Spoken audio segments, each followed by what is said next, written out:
The story begins with a man realizing that he has been reincarnated inside a fantasy game he once played countless times. The game follows students at the Royal Academy as they prepare to confront the Demon King, but instead of awakening as the hero, he has entered the world through the body of someone standing on the wrong side of the plot. His new identity is Lest Albion, a young noble infamous among players as one of the game's recurring villains. Worse still, Lest is not a harmless background character who can simply avoid the main cast. In the original plot, Lest dies before reaching the ending. His new life already has an expiration date. Those memories resurfaced only a few days earlier during the Divine Oracle's ceremony, a sacred ritual held for every 14-year-old. As the goddess prepared to reveal the unique skill granted to him, Lest suddenly remembered both his former life and the game world surrounding him. The oracle announces that Lest has received the skill Tame. His family reacts with disbelief and humiliation, because the Albion bloodline is famous for producing elite swordsmen, while Tame is generally dismissed as a lowly ability used to handle horses, pigeons, and other livestock. To them, the result is an unforgivable stain on a martial household. His relatives immediately turn on him. One brother calls him unworthy of the Albion name, while another is pleased that an incompetent younger sibling will no longer threaten the competition for succession. Only a calmer voice suggests that the goddess mass may have had a reason for granting the skill. Lest barely hears them, because every missing piece of his memory has finally fallen into place. He remembers that the original Lest Albion was neither the protagonist nor a secret ally. He was a deeply resented villain who eventually died at the hands of an executive from the Demon King's army in the middle of the story. If events continue unchanged, that execution is waiting for him as well. Fortunately, he was a hardcore player who cleared every route of the game, so he knows that Lest's ability was misunderstood. Ordinary Tame may only control domesticated animals, but Lest's version is abnormal. Its authority extends far beyond livestock. It can subjugate monsters. The original Lest never discovered that potential until years of ridicule and abuse had already warped his personality. By then, he used the skill to terrorize others, turning a miraculous power into one more reason for the world to hate him. That path eventually gave the villain overwhelming strength, but it also drew the attention of the Demon King's forces and led directly to his death. The reincarnated Lest realizes that merely becoming powerful will not save him. He must gain strength without repeating the cruelty and reckless decisions that created the original death flag. Armed with complete knowledge of the game, he decides to rebuild Lest's future from the ground up. His goal is not simply to survive the coming story. He intends to master Tame, exploit every hidden growth mechanic he remembers, and become strong enough that no kingdom, hero, or demon can decide his fate for him. A single year remains before the game's story begins, leaving Lest almost no time to prepare. He quickly realizes there is a mountain of work ahead. Every weakness that once doomed Lest must be corrected before the plot starts moving. At the next family meal, the Albion household prepares for its monthly training session. Marquis Gad Albion oversees his sons, including the highly motivated twins Edward and Sidward, who eagerly compete for their father's approval and the position of heir. Lest, the fourth son and family disappointment, sits apart while the rest discuss mock battles and sword practice as though he no longer belongs among them. The insults continue over dinner. Someone remarks that Tame might have been useful had Lest been born into a family of livestock handlers or coachmen, but, in House Albion it is worthless. Lest refuses to argue and excuses himself. When he is sarcastically told to find a dog to tame during his walk, he quietly decides that searching for a suitable first target is exactly what he should do. A week has passed since his memories returned, and Lest has already confirmed an important detail. Although he cannot open a visible status screen like the one in the game, this world still follows a similar growth system. Defeating monsters strengthens the victor, meaning levels and stat gains exist even when their numbers cannot be seen. Tame also has a strict condition. Lest can only control a monster after defeating it with his own power. Therefore, stronger servants require a stronger master. Before hunting anything valuable, he begins using a player technique he remembers as the midnight grind, secretly training while everyone else sleeps. The game offered several repetitive training methods, each improving a different attribute without requiring combat. In this world, those exercises are even better, because he is not restricted to a single session or a midnight time slot. By combining physical conditioning, exhausting sprints, magical refinement, and spiritual practice every day, Lest can raise multiple abilities at an extraordinary rate. His first attempt at refining magic goes surprisingly smoothly, partly because the body's original memories still contain years of practice. Lest realizes that his predecessor was never truly lazy. Despite appearing listless, the boy had worked himself relentlessly until the humiliation of receiving Tame crushed his remaining motivation. That discovery gives the reincarnated Lest a measure of sympathy for the person whose life he inherited. After finishing his secret exercises, Lest rejoins his family without the dog they expected him to bring home. He brushes off the question and follows his brothers towards sword training, where Edward's powerful greatsword wielder skill already makes him one of the family's favored heirs. Sidward possesses the swordsman's skill, giving both twins a natural place in House Albion's martial tradition. When Lest appears, they coldly remind him that someone without a sword-type ability has no right to participate. Before the argument can continue, their instructor arrives. The twins eagerly welcome their instructor and brace themselves for another merciless training session. A young woman enters while casually dragging the corpse of an earth dragon behind her. When the stunned brothers ask what happened, she explains that she killed it on the way to the estate, as though defeating such a creature were a minor errand. Lest is equally shocked, because the monster's size makes the difference between her strength and theirs impossible to ignore. Their instructor is Elna Labrise, an 18-year-old S-rank adventurer whose swordsmanship has already made her famous throughout the kingdom. Elna never appeared in the game routes Lest remembers, but the body's personal memories confirm that she has visited the estate before. Seeing an S-rank dragon at close range leaves him overwhelmed, even after she assures everyone that it is completely dead. More importantly, he cannot stop wondering how much stronger he could become if someone like her agreed to train him. The scene shifts to the Albion training hall, where Elna notices Lest lingering nearby and asks what is wrong. Before he can answer, Elna dismantles both twins with almost embarrassing ease. Their sword-related skills and noble education do not prevent her from treating them like complete beginners. Lest watches closely, realizing that talent alone means little when compared with genuine experience and disciplined technique. The session ends with Edward and Sidward collapsed from exhaustion. Lest notes that even without a sword skill, the drills themselves could still improve his body, reactions, and combat sense. The growth system rewards effort, so being excluded from formal inheritance does not make the training useless to him. Elna scolds Edward for relying too heavily on the advantages he was born with. He has an excellent skill, wealth, equipment, and an ideal place to practice, yet he only trains under her once a month and still avoids pushing himself. Hearing that, Lest decides he cannot allow the same opportunity to pass him by merely because his family considers him unworthy. After the session, Lest finally approaches Elna. She turns toward him and asks what he wants. Lest introduces himself properly and explains that he has been watching Elna train his brothers. She immediately recognizes him as the Albion son who received him, confirming that news of his supposedly disgraceful skill has already spread beyond the household. He asks her to teach him how to fight with a sword. Elna refuses at first, pointing out that Tame offers no direct combat support, and that her training would overwhelm someone without a sword-type skill. Lest does not argue with her reasoning. He simply repeats that he must become stronger and is willing to endure whatever that requires. Elna studies the boy in silence, weighing his determination against the frail reputation attached to him. Rather than accepting or rejecting him outright, she orders Lest to prove that he is worth teaching. The test begins immediately.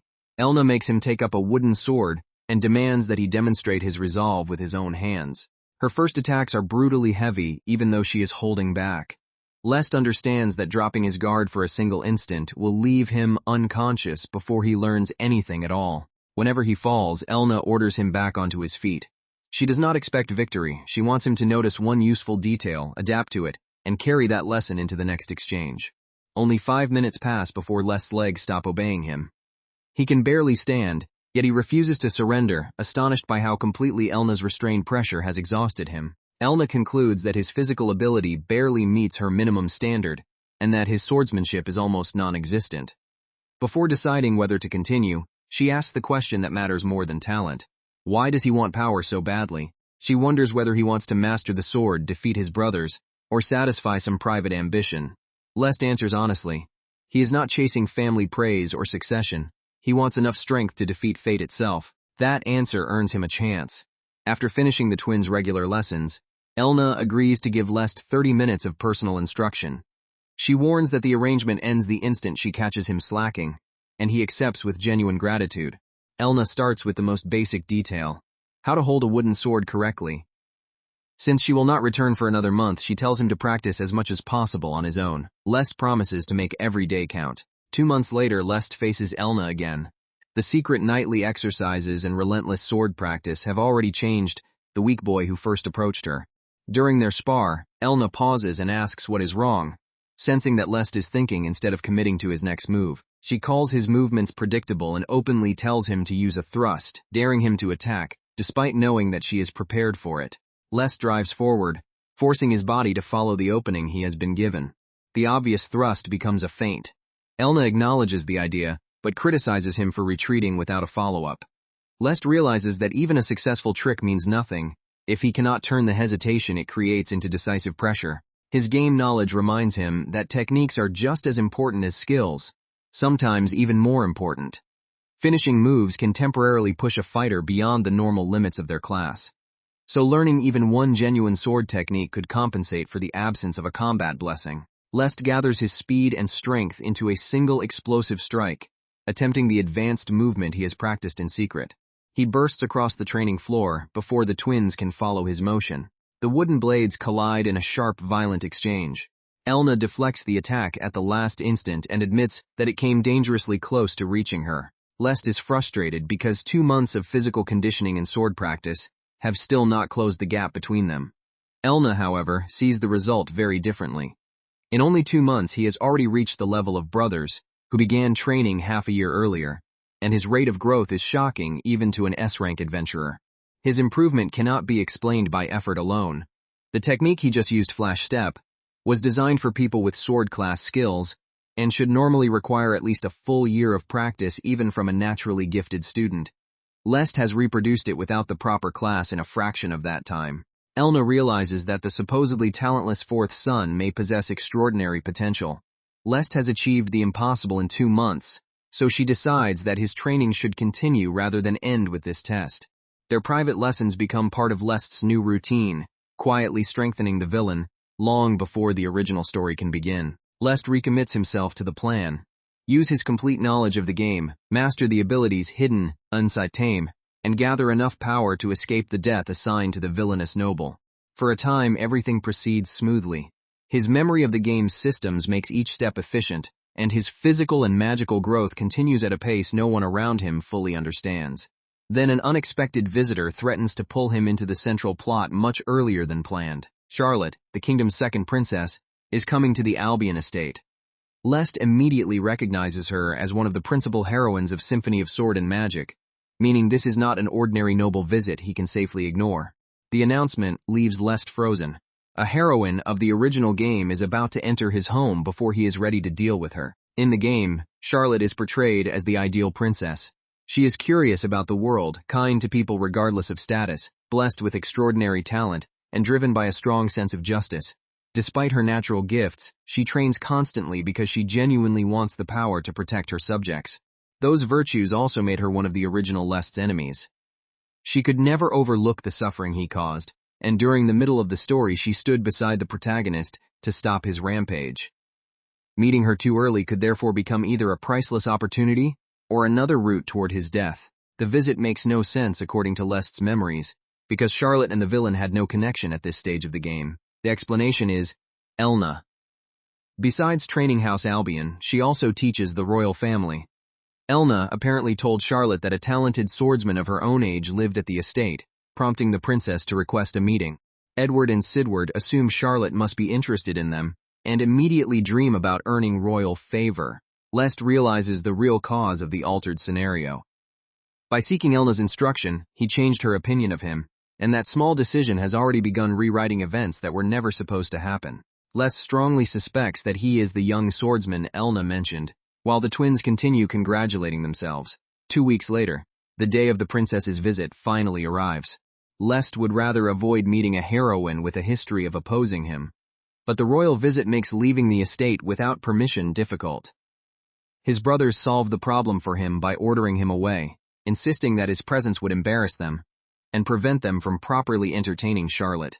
He accepts the insult with suspicious enthusiasm and leaves before they can reconsider. With Charlotte occupied at the estate, Lest decides this is the perfect chance to test his growth against real monsters. To unlock Tame's true value, he must personally defeat creatures and turn them into loyal subordinates. His first destination is the Arst Forest, a monster habitat spread across Albion territory. Entry is normally forbidden until a family member enrolls at the Royal Academy, so charging inside openly would attract dangerous attention. Lest initially chooses caution, searching for a way to gain experience without exposing too much of his hidden strength. Meanwhile, Charlotte receives a formal welcome at the estate. The twins are captivated by her beauty and learn that she awakened Holy Sword Princess only 2 months earlier, an elite skill perfectly suited to both swordsmanship and sacred magic. Holy Sword Princess is so powerful that it may even surpass the Sword Saint ability held by Lest's eldest brother. Charlotte politely asks to watch Edward and Sidward spar, and the delighted twins escort her to the training grounds, certain that their performance will impress her. Their mock battle ends without the reaction they expected. Charlotte notes that they have trained for more than half a year, yet Elna judges their current level as ordinary, and finds nothing particularly remarkable about the display. Terrified that the princess is losing interest, the twins propose demonstrating their skills in real combat. They point toward Arst Forest, and claim they can safely defeat its monsters.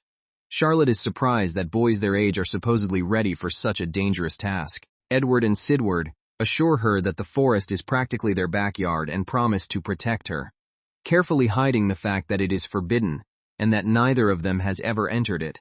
Because their father ordered them to win Charlotte's favor, they gamble everyone's safety on a reckless lie. The princess accepts their offer. The group enters Arst Forest, leaving the security of the estate behind. Even during the day, the trees block most of the light and give the forest an oppressive atmosphere. As the twins reassure Charlotte, she asks about another Albion child in her grade. The young noble Elna had spoken about so highly. The brothers identify him as Lest, but dismiss him before Charlotte can become interested. They explain that he received Tame, and claim he removed himself because he was unworthy of royal attention. Charlotte's response suggests the unusual skill has caught her curiosity rather than ended it, but her attendant suddenly warns her of approaching danger. An E-rank gray wolf emerges. Eager to restore the princess's excitement, the twins rush it together and overwhelm the creature with their combined sword attacks. The fight leaves them panting, and Charlotte is less impressed than they hoped. Her guardmaid Estella senses a change in the wind and recommends returning to the estate, warning that the forest's atmosphere has become unstable. Edward refuses to leave after one modest victory. He insists that the first monster was only the beginning and promises to display a far more elegant and powerful sword technique against whatever appears next.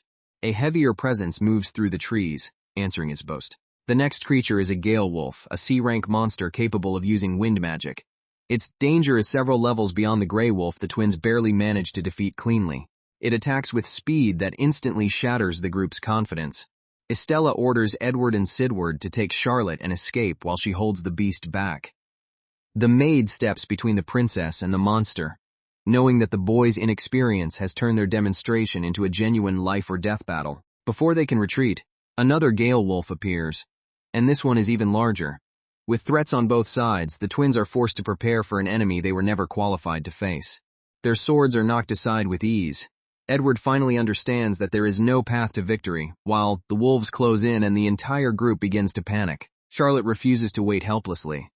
She gathers her courage and steps forward, determined to use the power of Holy Sword Princess herself. She tries to hold the monster back long enough for Estella to rescue her, but the wolf's speed breaks through her defense and sends her reeling. The situation worsens when Charlotte realizes the gale wolf can cast magic. She begins forming a holy spell, hoping her sacred element can stop it before the next wind attack reaches her. The beast fires first. Charlotte cannot complete the incantation in time, and for one terrifying moment, she believes that her first reckless expedition will also be her last. A figure suddenly cuts into the battlefield and intercepts the fatal attack before it can reach the princess. Charlotte looks up at the stranger, who has placed himself between her and the gale wolf, unable to understand where he came from. Lest avoids giving his name and awkwardly claims that he is merely an ordinary passerby.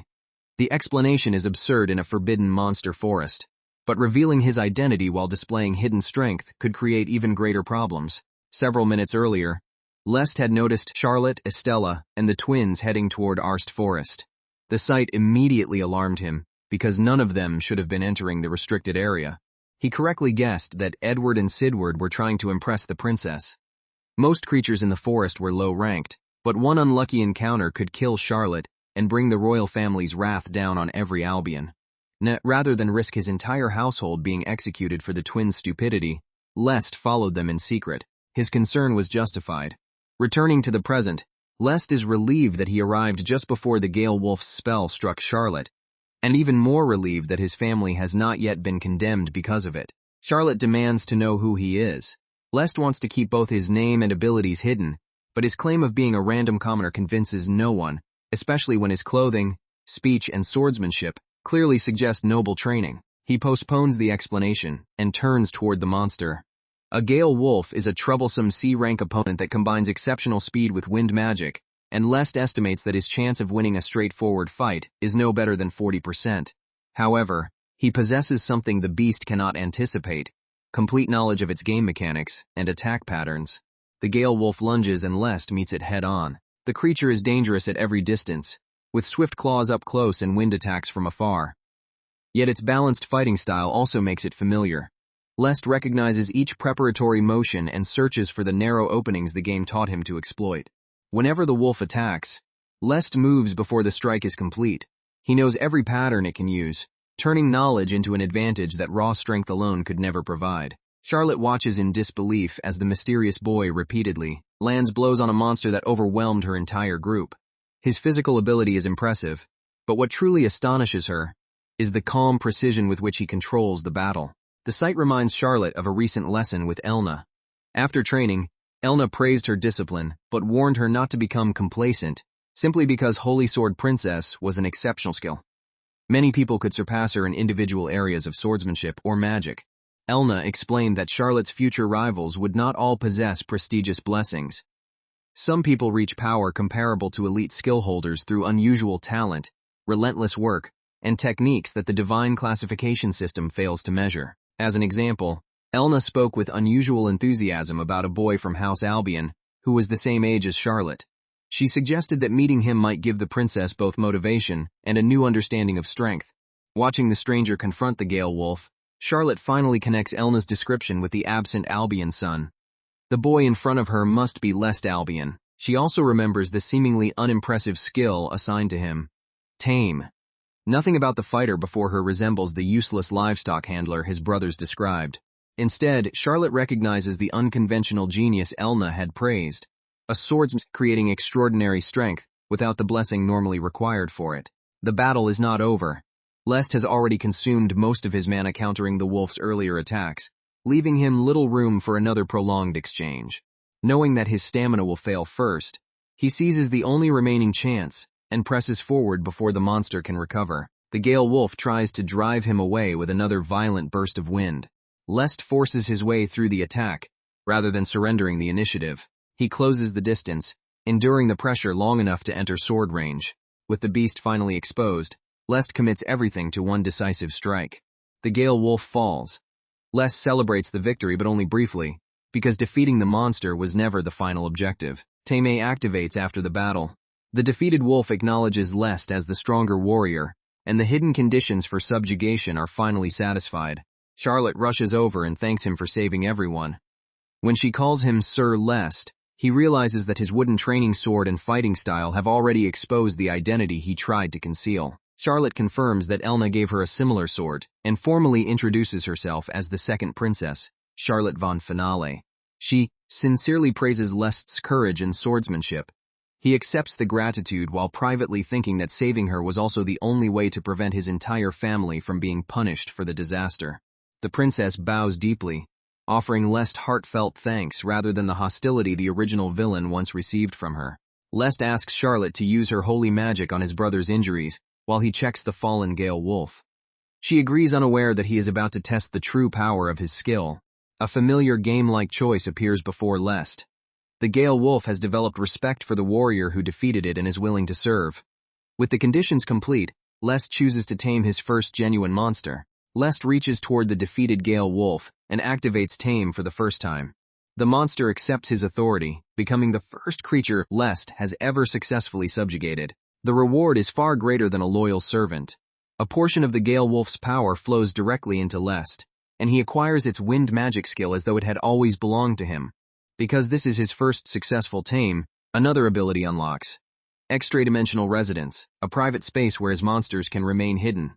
Lest feels the sudden increase in mana and confirms that the game system is functioning exactly as he remembered. This is the reason he believes the villain can reach the pinnacle of strength. Lest's unique Tame does not merely command monsters. Every subordinate grants him part of its physical power, and monsters with special abilities can pass those skills to him as well. The Gale Wolf has already given him stronger attributes and access to wind magic. The original Lest became intoxicated by that growth and eventually lost everything. The reincarnated Lest refuses to repeat that mistake. He will continue his sword training, respect Elna's lessons, and improve his own foundations instead of relying entirely on borrowed power. If he combines discipline with an expanding army of monsters, he truly may become the strongest person in the world. Calling the creature Gale Wolf every time would be inconvenient, so Lest shortens the name and christens it Garl. Since exposing a C-rank monster would raise too many questions, he decides to hide his new companion immediately and test the storage skill he has just received. Garel disappears into the extra-dimensional residence without resistance, leaving no trace of the enormous wolf in the forest. When Estella finds Charlotte, the princess assures her that she is unharmed and claims that the second Gale Wolf was somehow driven away.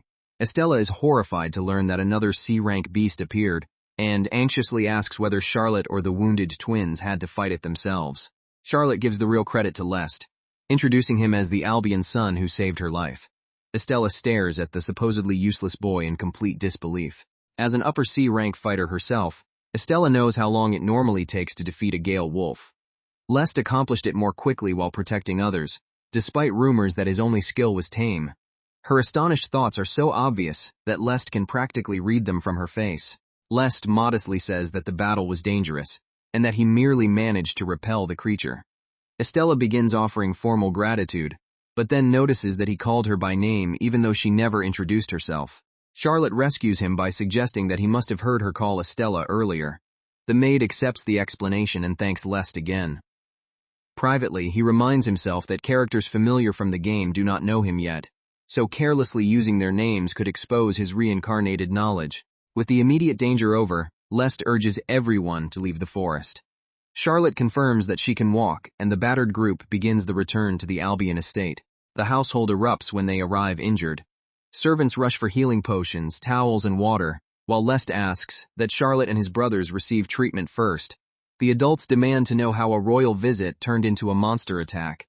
Marquis Gad immediately suspects Lest because he is the only child without visible injuries. He angrily demands an explanation and asks whether his supposedly worthless son caused the disaster. Estella intervenes before Lest can be blamed. She states that he committed no offense and is actually Charlotte's savior. Then she reveals that Edward and Sidward guided the princess into Forbidden Arst Forest after claiming they explored it regularly, leading the party directly into two C-rank Gale Wolves. The maid asks whether the Marquis truly permits children to wander alone through such a dangerous habitat.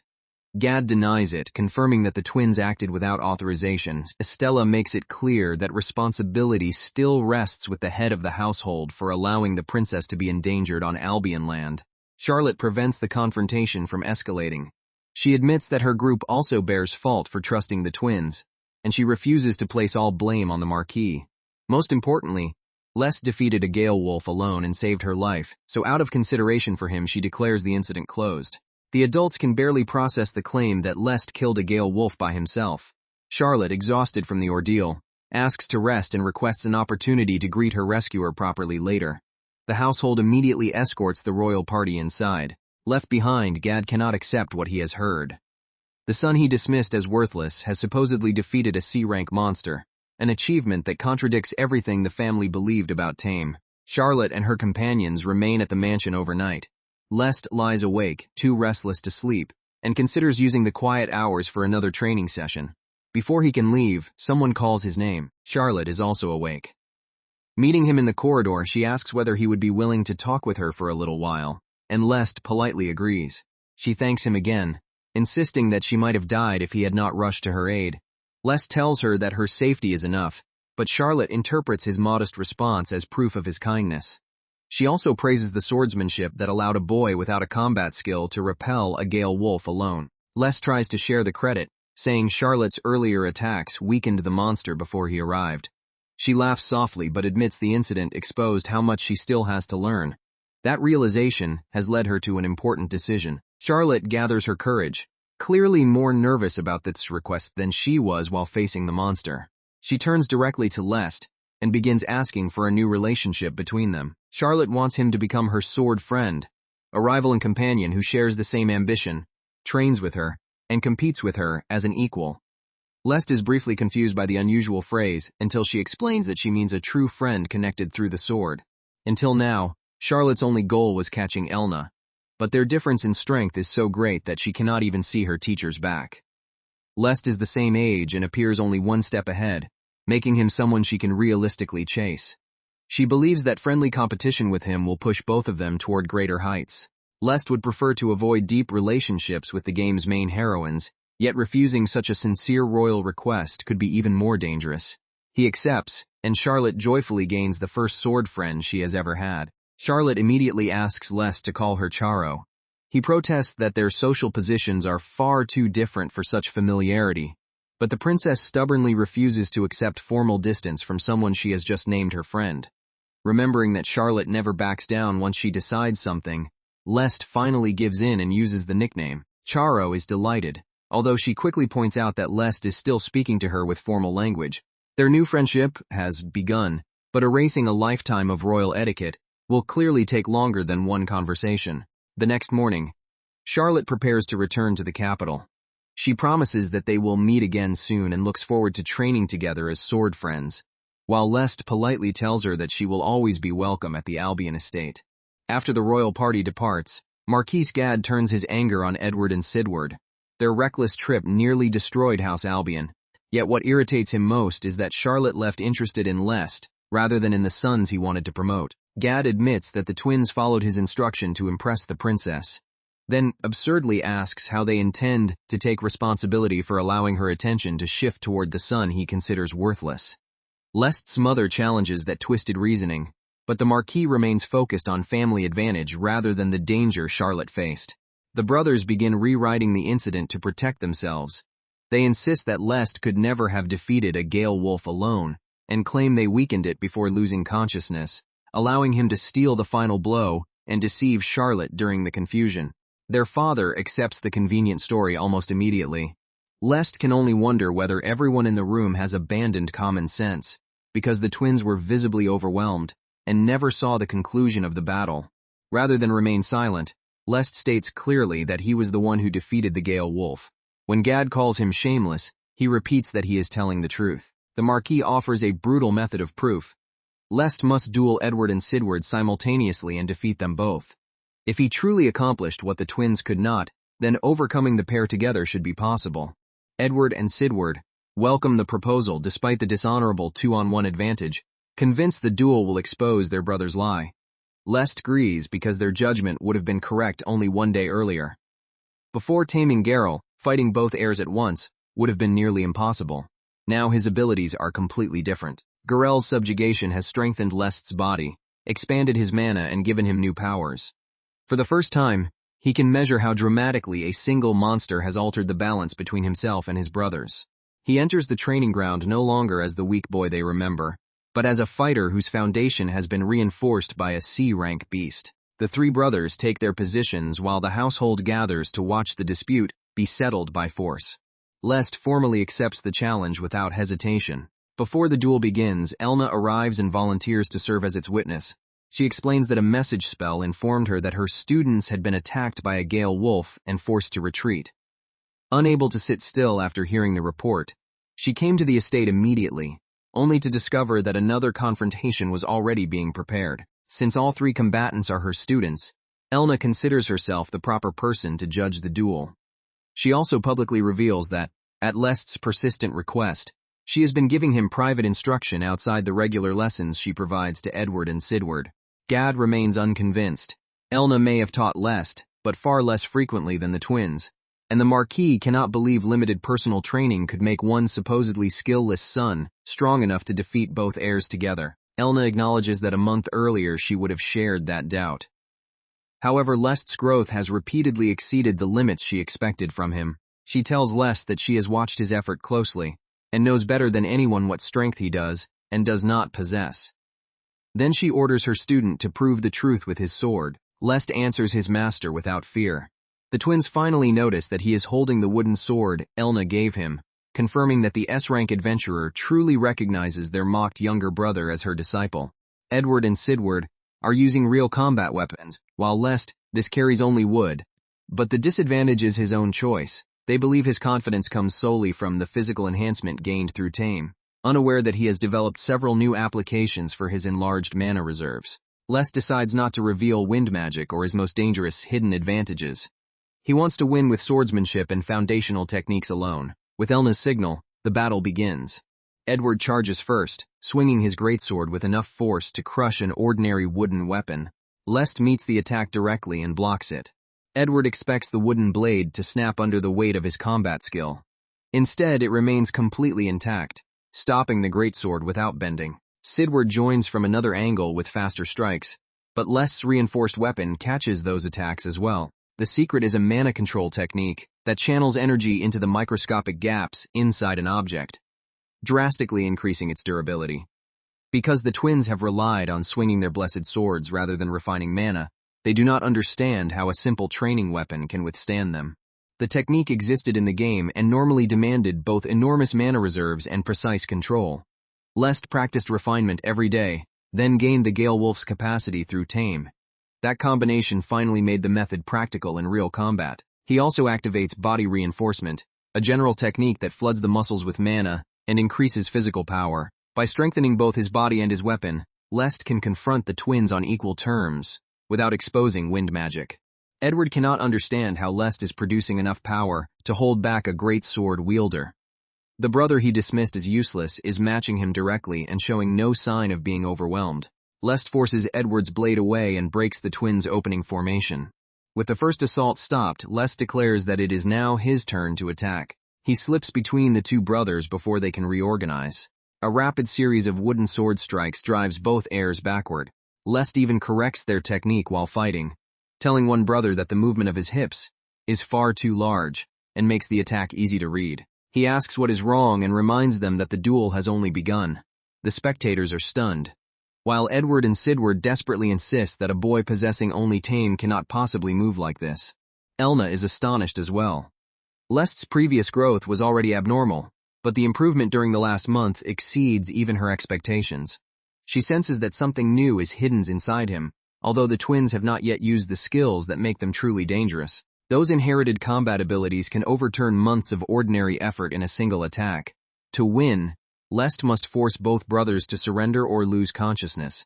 Simply knocking them down may invite another dishonest explanation later, so he decides to produce a victory so overwhelming that no one can dispute it. Edward and Sidward release their trump cards, and the pressure inside the training hall changes instantly. Edward prepares a crushing technique built around the weight of his greatsword, while Sidward accelerates into a high-speed sword dance. Power and speed close on Lest at the same time. Lest cannot match Edward's raw force or Sidward's velocity with ordinary swordsmanship. He also never saw these particular skills during the Gale Wolf battle, leaving him without a fully prepared counter. As the two attacks converge, he abandons the plan to conceal every new ability. He activates a technique that can only be performed after acquiring wind magic. Hyper-vibrating wind coils around the wooden sword, transforming its edge into a concentrated blade of magical pressure.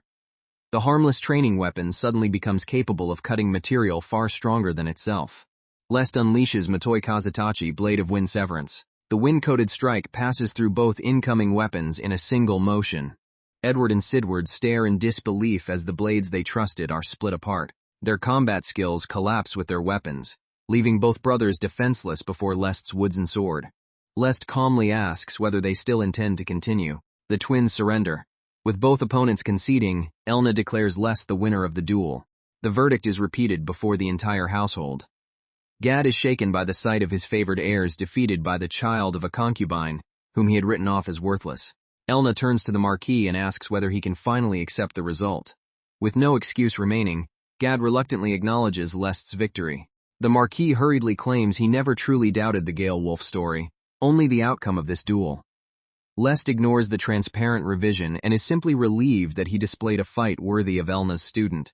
Elna laughs because Edward and Sidward are technically her students too, then praises Lest's performance. She has many questions about the final strike and the sudden appearance of wind magic, but she is more interested in the judgment he showed before using it. She noticed him hesitate, just before the twins release their finishing moves, and asks whether he had considered another countermeasure. Lest admits that he could have subdued them without revealing Matoi Kazutachi. Instead of blocking both techniques, he could have redirected their trajectories, so the brothers struck one another. That option would have used their own momentum against them, but it carried serious risks. The twins might have denied that such a technical reversal proved Lest stronger, and their full power skills could have inflicted severe injuries through friendly fire. To avoid both a disputed result and lasting harm, Lest chose the cleaner solution of destroying their weapons. Elna immediately understands every calculation behind the decision.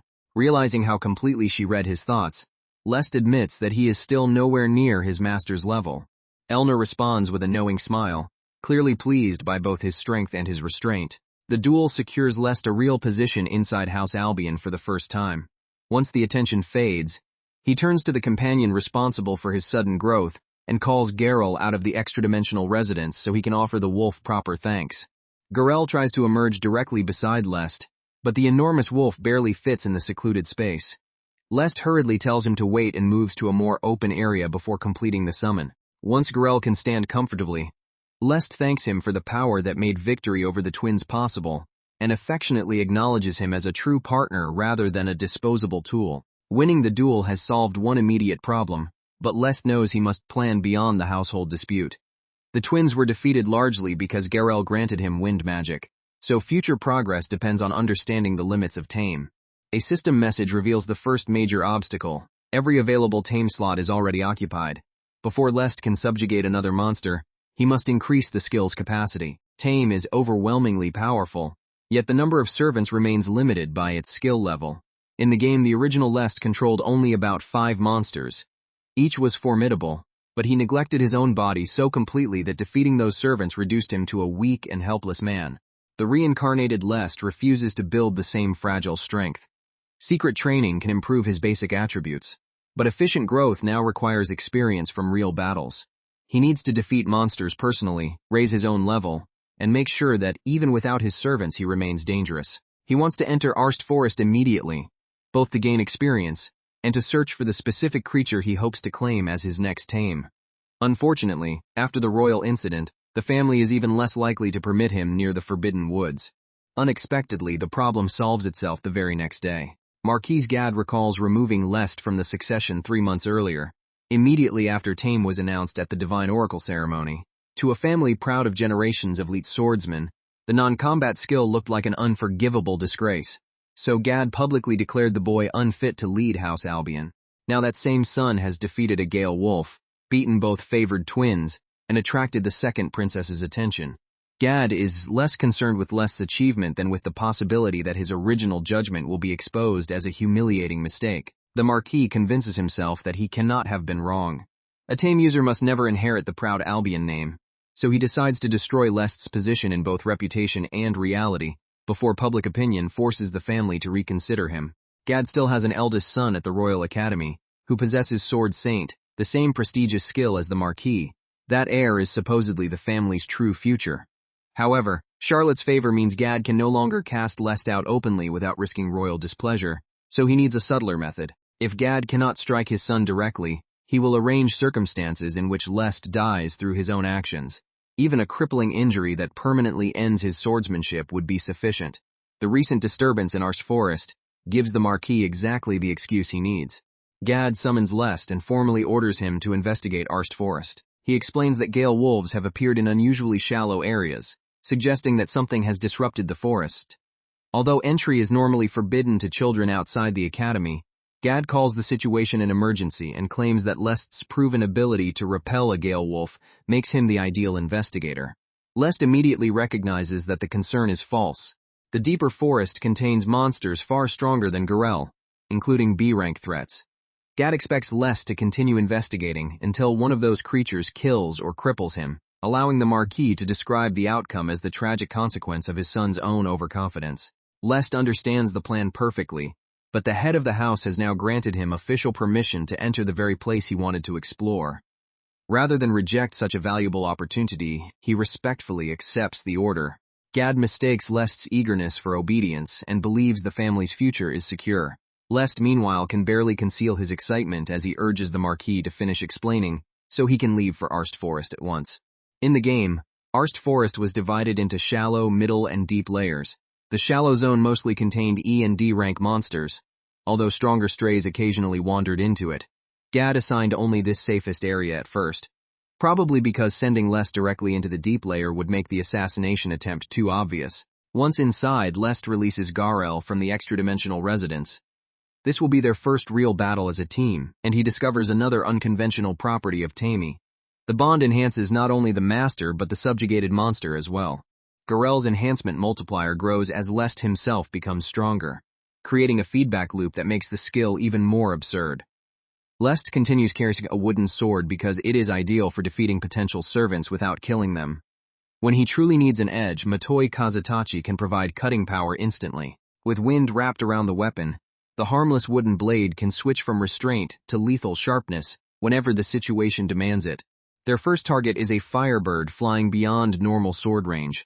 Lest deliberately treats it as a practice target for wind magic, surprising the airborne monster with an attack it never expected from a swordsman. The compressed gust curves through the trees toward the firebird. Lest's spell lands directly on target and brings the creature down. A pleasant surge passes through his body. The sudden lightness confirms that he has gained enough experience to level up. Taming Garel did not award experience, because the wolf became his subordinate instead of dying. Now that Lest delivers finishing blows to hostile monsters, the points accumulate normally.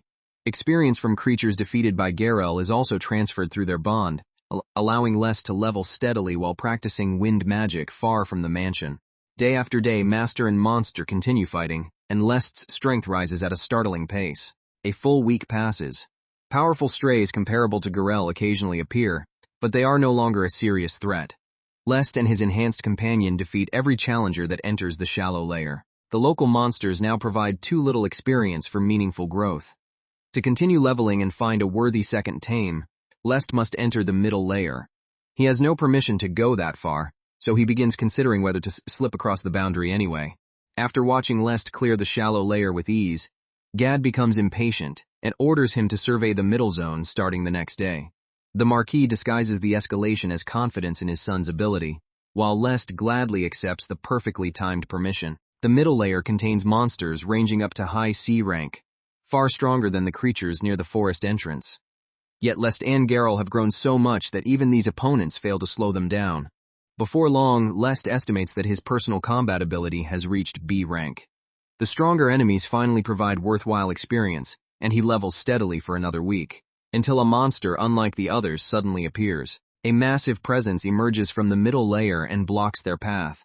The creature is a mid-B rank monster that was troublesome even in the game. Lest calls Garel forward, treating the encounter as the first serious test of their improved partnership.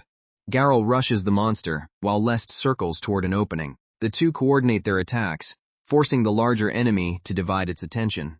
The monster retaliates with enough force to tear through the surrounding ground. Lest recognizes the timing of its special attack. Rather than dodge, he prepares to challenge the technique directly. Until now, he has only tested his newest counter against weak creatures. He decides that a B-rank opponent is the perfect subject for proving whether the method works under real pressure. The attack collides with Lest's defense in a violent explosion of mana. Garel uses the opening to strike from the monster's blind side. After a difficult exchange, Master and Wolf finally bring the B-rank creature down. Lest exhales in relief, acknowledging that they had to use everything to survive. He praises Garel just as a new system notification appears. Their victories have raised Tame to the level required for another servant slot. The maximum number of subjugated monsters increases by 1. Lest can finally claim a second companion, and he has known the identity of that target since the moment he awakened in this world. The creature lives in the deep layer of Arst Forest beyond the area Gad authorized him to enter. Lest tells Garel to rest because the next opponent will be stronger than anything they have faced. The monster he intends to tame is not merely rare. It is a legendary creature tied to the history of the entire kingdom. Deep within the forest waits a young black dragon. The next day, Lest enters the deep layer without permission. He and Garel cross the shallow and middle zones, defeating occasional B-rank monsters along the way, until they finally reach the hidden place he remembers from the game. The landscape opens into an ancient clearing, marked by the pressure of an enormous magical being. Geralt lowers his body and growls as something vast moves beyond the rocks.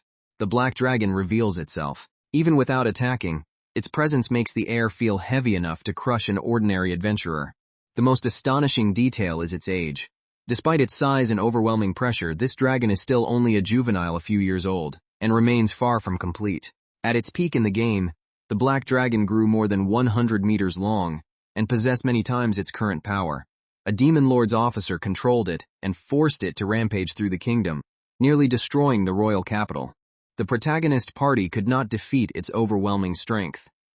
Yet after breaking free from the demon's control, the dying dragon used the last of its power to heal the people and restore the towns it had been forced to harm. In its final moments, the dragon explained that an ancestor had once served as a guardian deity of the kingdom, a divine dragon that protected settlements from demons and monsters.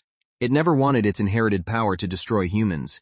The event ended with the black dragon quietly dying, a forced loss that frustrated many players but left a lasting impression on Lest.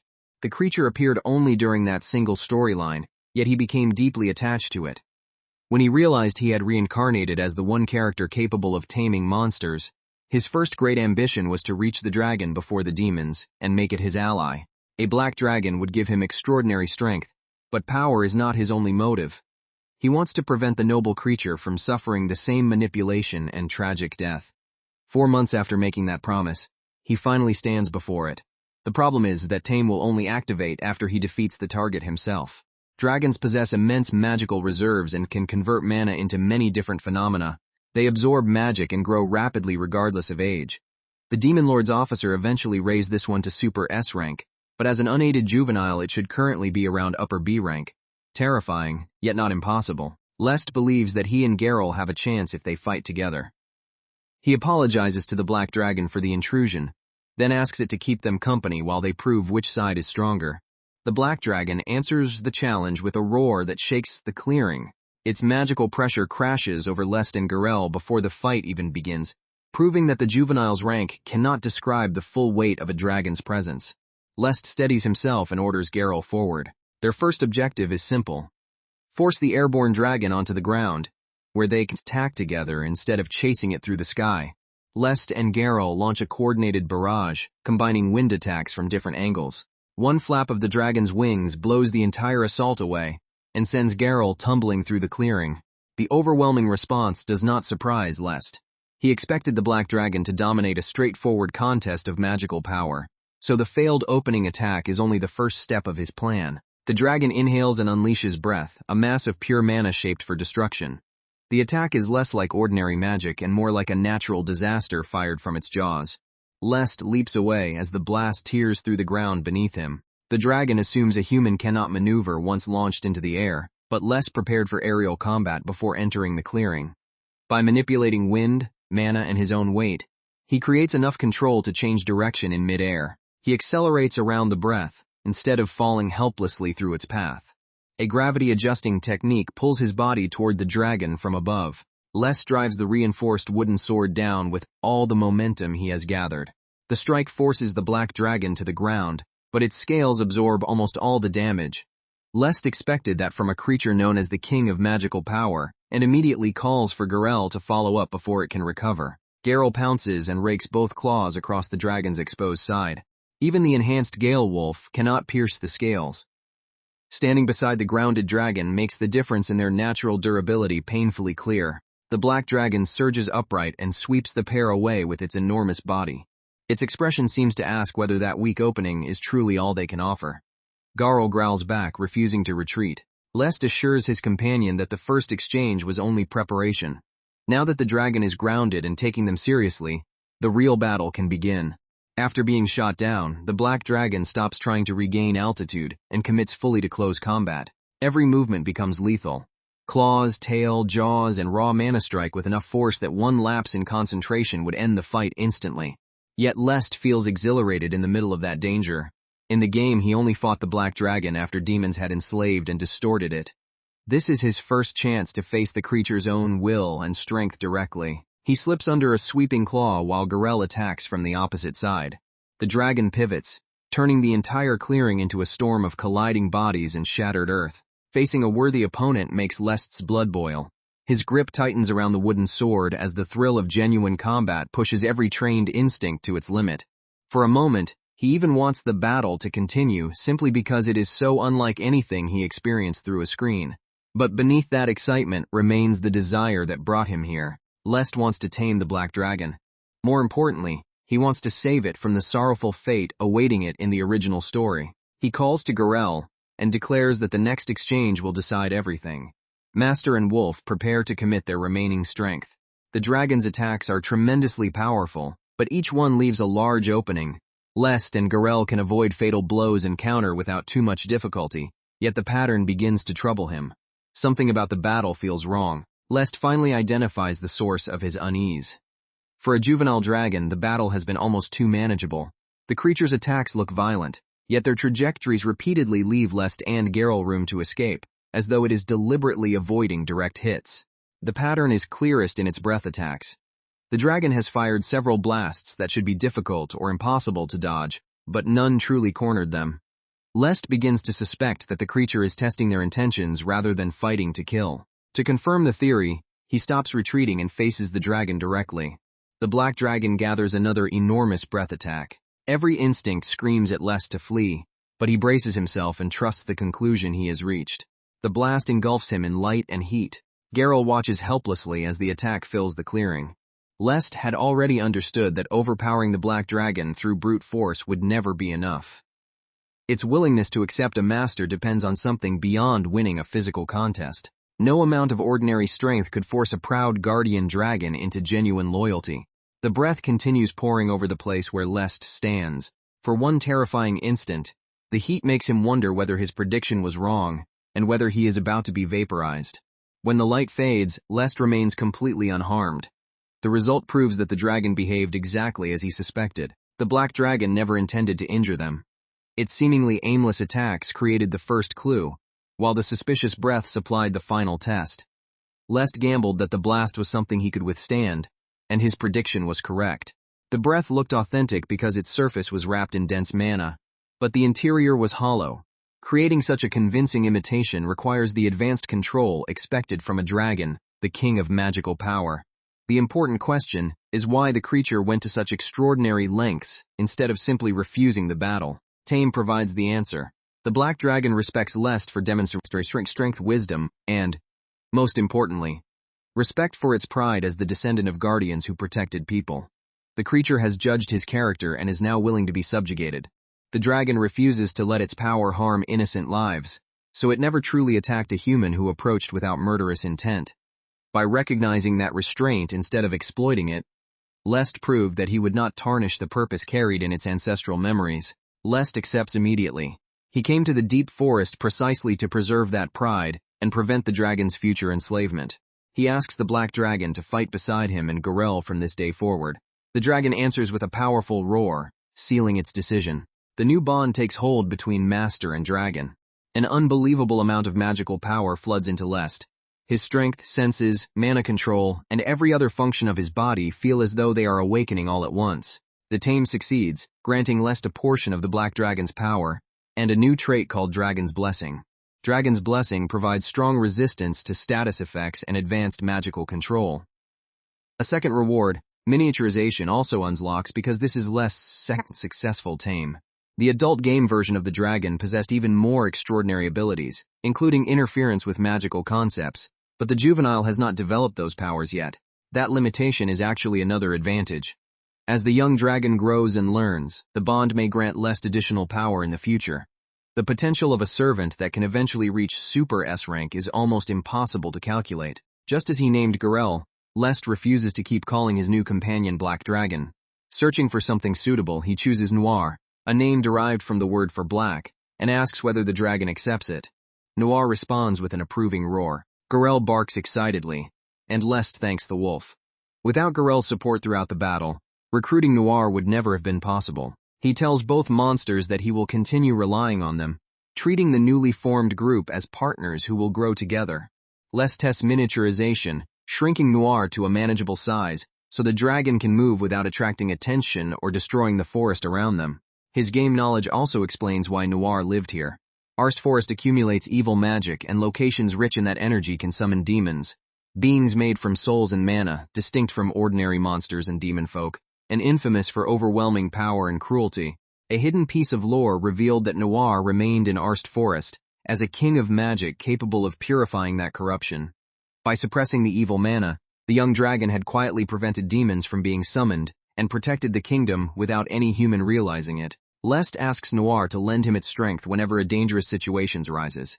Their relationship is no longer that of hunter and prey, but of a summoner and a trusted familiar. A path now connects master and tamed monster, allowing each side to sense when the other is in danger and rush to help. Lest expects the familiar summoning skill from the game to unlock after he tames several more creatures. But even without it, Noir has already given him enormous stat gains Ains and Dragon's blessing. Satisfied with the result, he tells Garel that it is time to return home. Before leaving, Les decides to test the miniaturization skill he has just acquired. He asks Garel to cooperate and activates it on the enormous wolf. Garel shrinks into a tiny harmless-looking pup, and even his bark becomes absurdly cute. Lest immediately realizes that this form may let him keep the wolf inside the mansion without alarming anyone. Delighted by the transformation, Lest carries the miniature Garel through the forest as they begin their journey back. Their return is interrupted by a gargoyle. According to the adventurer's classification system, the stone-bodied monster belongs near the upper end of B rank and is far more dangerous than ordinary creatures in this region. Its extreme resistance to physical attacks makes it a terrible opponent for someone currently carrying a wooden sword. The gargoyle is also too fast to escape, leaving Lest with no choice but to fight. He cancels Garel's tiny form and calls the Gale Wolf back to full size, instantly restoring his partner's combat strength. As the gargoyle dives from the sky, Celeste warns Garel that the attack is coming from directly above. Gargoyles possess far less resistance to magic than to blades, so Les plans to wear it down with spells while Garel holds its attention. The problem is that intermediate magic may require many clean hits, turning the encounter into a dangerous battle of endurance. The moment Lest begins channeling mana, however, the spell forms far more easily than usual. He realizes that Dragon's blessing has granted him advanced magical control, and that he may already be capable of casting magic beyond the intermediate level. Lest calls Garel back at the critical moment and uses miniaturization again, pulling the wolf out of the gargoyle's path before the next attack lands. With Garel safely clear, Lest concentrates the newly awakened power into a single decisive spell. A massive torrent of magic erupts toward the airborne monster, overwhelming the clearing with its force. The attack destroys the upper B-rank gargoyle in one blow. Even Lest is stunned by firepower far beyond anything he could produce before forming a pact with Noir. He concludes that the contract with such a high-level creature dramatically expanded his mana capacity. The result reminds him once again what an extraordinary being he has tamed. He also praises Garel for creating the opening that made the victory possible. Lest now possesses swordsmanship refined under Elna, and magical strength inherited from Garel and Noir. With both disciplines developing together, he can finally see a real path toward becoming the strongest person in this world. After completing his secret expedition, Lest returns to the Albion estate and resumes the outward routine of a nobleman's son. Soon afterward, Princess Charlotte arrives without much warning. Gad politely assures her that the Albion household will always welcome the second princess, and Charlotte cheerfully promises to remember that invitation for future visits. Charlotte has come to fulfill the promise she made during their previous meeting. She and Lest will finally train together as fellow sword friends. Edward and Sidward immediately attempt to insert themselves, offering tea, another apology, and even joint sword practice. Charlotte declines because she already has an appointment with Lest. Watching them continue to chase royal favor, Lest wonders why his brothers refuse to give up. Lest escorts Charlotte to the Grand Training Hall, but she stops him over the way he addresses her. They already agreed that, when speaking privately as sword friends, he would call her Charo instead of Princess Charlotte. Estella confirms that the two may speak casually in private, though public appearances still require proper formality. Lest corrects himself and calls her Charo, while the delighted princess prepares to begin their session. Charlotte mentions hearing from Elna that Lest defeated Edward and Sidward in a duel. She praises him enthusiastically, unaware of the humiliating circumstances that led to the match. Since the clean version makes him look better, Lest decides not to explain the entire mess. She has not been idle either. Charlotte announces that she trained relentlessly during the past 2 weeks, and warns Lest that she will not lose easily this time. Their swords meet, and Lest immediately notices that Charlotte's attacks have become much sharper and more controlled. Only 2 weeks earlier, Her ability was roughly comparable to the twins. Now she has already surpassed both of them. Lest recognizes the extraordinary growth expected from the game's main heroine and realizes that her natural talent is even greater than he remembered. Even after improving so dramatically, Charlotte ends the exchange, breathing hard and frustrated. She believed she had closed the distance between them, yet Lest has grown even faster, making the gap feel wider than before. Charlotte asks what kind of training allowed him to gain so much strength in such a short time. Lest wants to encourage her, but he cannot reveal Noir, his illegal trip into Arst Forest, or the orders Gad gave him to keep those events secret. He briefly considers exposing his father's foolish decisions, then decides he is not ready to burden Charo with the truth. Instead, he offers to teach her the game's 5 training sets, originally known as Midnight Training. Charlotte eagerly accepts and demands the hardest version so she can catch up as quickly as possible. Lest explains the 5 training sets: strength exercises, full power sprints while carrying sandbags, mana refinement, distance running, and prayer. In the game, repeating them every day raised every basic stat. Since awakening as Lest, he has followed the routine without missing a single day, which accounts for much of his seemingly unnatural growth. Charlotte is astonished that he performs such brutal conditioning on top of daily sword practice. Even Lest admits that beginning at his usual intensity may have been excessive. While Charlotte starts the weighted run, he thanks Estella for refereeing their earlier match, and she asks him to call her Estelle so his casual treatment of the princess will not sound strangely selective. Although addressing an older woman so familiarly feels awkward, Lest agrees. Charlotte soon completes the exercise and immediately asks what comes next, still overflowing with determination. After nearly 3 hours of hard training, they finish earlier than expected and wash up. A tea party inside the mansion would only give Edward and Sidward another excuse to intrude, so Lest proposes something less formal, exploring the Albion castle town together. Charlotte accepts at once, turning the unexpected free time into a small outing with Lest and Estelle. The 3 leave the estate and head into the lively castle town, where Charlotte can briefly enjoy herself away from court ceremony. Their peaceful walk is shattered when monsters appear among the civilians. Lest and Estelle initially plan to divide the work, one protecting Charlotte while the other clears the attackers, but Charlotte refuses to remain helpless.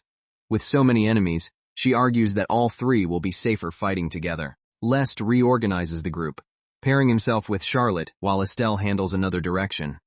Since he is the stronger swordsman, staying beside the princess gives them the best chance of keeping her safe without wasting her own combat ability.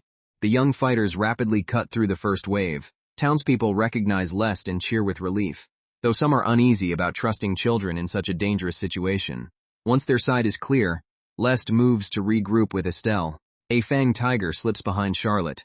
Lest notices the ambush and shouts a warning before it can reach her. A second beast attacks almost simultaneously, making it clear that the monsters are deliberately concentrating on Charlotte, rather than lashing out at random civilians. The distance is too great for Lest to intercept with his sword. Although he wanted to conceal the power gained from Garel, he has no acceptable alternative, and prepares to reveal wind magic in front of everyone. A compressed blade of wind tears across the street and strikes the monster before its claws can reach Charlotte. Estelle immediately recognizes how extraordinary the spell is. Lest could barely control wind magic during his first fight with Garel, yet after only 2 weeks he already handles it with frightening precision. To her, the improvement looks like pure, almost unbelievable talent. Charlotte seizes the opening and finishes another attacker with a decisive strike. As the final monster collapses, Estelle rushes to confirm that the princess is unhurt. Charlotte is safe, and everyone who witnessed the exchange is impressed by the children's coordinated victory. The townspeople praise Lest for saving Charlotte. From the shadows, however, an observer reflects on the disturbing rumor surrounding him. A boy supposedly burdened with the useless Tame skill has suddenly become far stronger. What sounded like a false alarm now appears worthy of serious attention. Rather than dismissing the anomaly, the Hidden Watcher decides to investigate Lest and the secret behind his growth much more deeply. Back at the mansion, Gad broods over the failure of his previous scheme. He ordered Lest into the middle layers of Arst Forest expecting injury or death. Yet the boy returns every day without a scratch and even seems satisfied. Before Gad can understand how an academy-aged child with Tame survives there, urgent news arrives. A servant reports that Lest and Princess Charlotte defeated the monsters that appeared in town. Both are unharmed, but the incident will be investigated immediately. Gad realizes the victory will improve Lest's reputation even further, and worse, the princess herself witnessed his ability, making any direct move against him far more suspicious. With Charlotte now able to testify about Lest's strength, Gad believes he has almost no time left. He chooses one final escalation, sending the boy into the deepest part of Arst Forest, a region so lethal that even an incautious sword saint might die, and that was never intended for ordinary exploration. Even if Lest has miraculously survived everything so far, Gad is convinced the deep layers will kill him. To eliminate every possibility of escape, he also plans to hire someone who can murder Lest there and disguise the death as an accident, leaving no evidence behind. Gad laughs at what he considers a flawless plan and blames Lest for threatening his position simply by continuing to exist. A mysterious woman standing unseen nearby calmly agrees with him. She points out one flaw, then suddenly reveals herself despite Gad never sensing her approach. Before he can identify the intruder, she proposes replacing his plan with one of her own. A strange haze overwhelms Gad's thoughts. His resistance disappears, and he mechanically agrees that her suggestion sounds better. With the Marquis mentally subdued, the woman declares that everything is prepared. Calling him a good boy, she turns her attention toward the secret Lest Albion has been hiding. She intends to expose that secret personally, using Gad and the coming forest mission as her tools. The next day, Charlotte regretfully says she wanted more time to train with her sword friend. She and Estelle had planned to remain at the estate longer, but after monsters seemingly targeted her in town, the royal household decides that returning immediately is safer. Instead of traveling by carriage, they will use the teleportation circle in Albion's church. Such circles connect major cities and permit instantaneous long-distance movement, but their enormous mana and staffing costs mean even royalty rarely uses them. The decision proves how seriously the attack is being treated, while Lest privately compares the system to the fast travel points found in games. Before leaving, Estelle praises the dramatic improvement in both Lest's swordsmanship and magic. She believes he will continue growing even without her direct instruction, and Lest accepts the encouragement. Charlotte is equally excited about the training method he taught her, and promises to become strong enough to surprise him before their next meeting. Immediately after she departs, a servant summons Lest to Gad, timing that tells him exactly what kind of order is coming. As expected, Gad commands Lest to begin exploring the deepest parts of Arst Forest that very day. Lest predicted another escalation, yet he is still shocked by the sheer recklessness of sending his own son alone into the deadliest region of Albion territory. Gad pretends to show concern and announces that he has arranged a guard. The unexpected kindness only makes Lest more suspicious, because nothing his father has done suggests a genuine interest in keeping him alive. The appointed escort introduces herself as Lav, a B-rank adventurer hired for the expedition. Lav smiles politely and says the Marquis personally selected her to protect Lest. When he stares in silence, she innocently asks whether something is wrong or whether there is something on her face. Gad makes the trap explicit by forbidding Lest to refuse the escort. He frames the order as concern for his son's safety, leaving Lest no socially acceptable way to reject her without revealing his suspicions. Lav enthusiastically thanks him, and declares that she looks forward to working together. With no choice but to play along, Lest departs for the deep layers with the suspicious adventurer at his side. About an hour later, they reach the middle layer of Arst Forest. Gad called Lav a guard, but Lest knows that explanation is impossible and begins considering the real reasons she was sent. She is either supposed to kill him and stage an accident, or investigate how a boy with only Tame has survived this forest. In either case, she is an enemy. Lest therefore decides not to summon Geralt and to avoid wind magic, hiding every trace of his taming abilities for as long as possible. Lav comments that they have walked for a long time without encountering a single stir. Lest explains that he is deliberately choosing routes that avoid combat, because the order is to investigate, not to fight needlessly. She praises his judgment as they cross into the deep layer, where the magical pressure in the air changes immediately. Several tense minutes pass before they discover an orc general commanding nearly 10 high orcs and ordinary orcs. The B-rank leader is troublesome enough alone, and its organized subordinates make the group far more dangerous. Lest wants to avoid the fight, but the monsters notice them first. Lav identifies herself as a battle mage, and orders Lest to hold the front line while she looks for openings to attack with magic. Facing so many enemies without Garl will be difficult, but refusing would expose that he is hiding strength, so he accepts the role. Lest steps forward and deliberately draws the entire pack toward himself, confident that acting as a decoy is still within his ability. Lav launches a magical javelin through the opening he creates, blasting one of the approaching orcs. The moment another enemy looks away, Lest strikes with his wooden sword and knocks it off balance. He continues weaving through the group, using speed and precise blows to keep the monsters focused on him, while Lav attacks from behind. Once the last orc falls, Lav praises his fighting. Les downplays his contribution as little more than serving as a decoy and delivering the final push. She then asks to excuse herself for a moment, confirming his suspicion that the battle was only a prelude to her real objective. Lav remains absent far longer than necessary. When Lest considers searching for her, he notices something more alarming. The forest has become unnaturally silent, without even a bird calling in the distance. An enormous ogre emerges. It is not an ordinary deep-layer monster but the area's A-rank mid-tier boss, an enemy that should not be wandering into this location at all.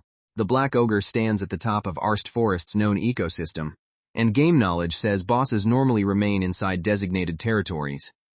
Its appearance may be another consequence of the game's world becoming reality, or proof that someone deliberately brought it here. The creature attacks before Lest can finish analyzing the situation, forcing him into immediate defense.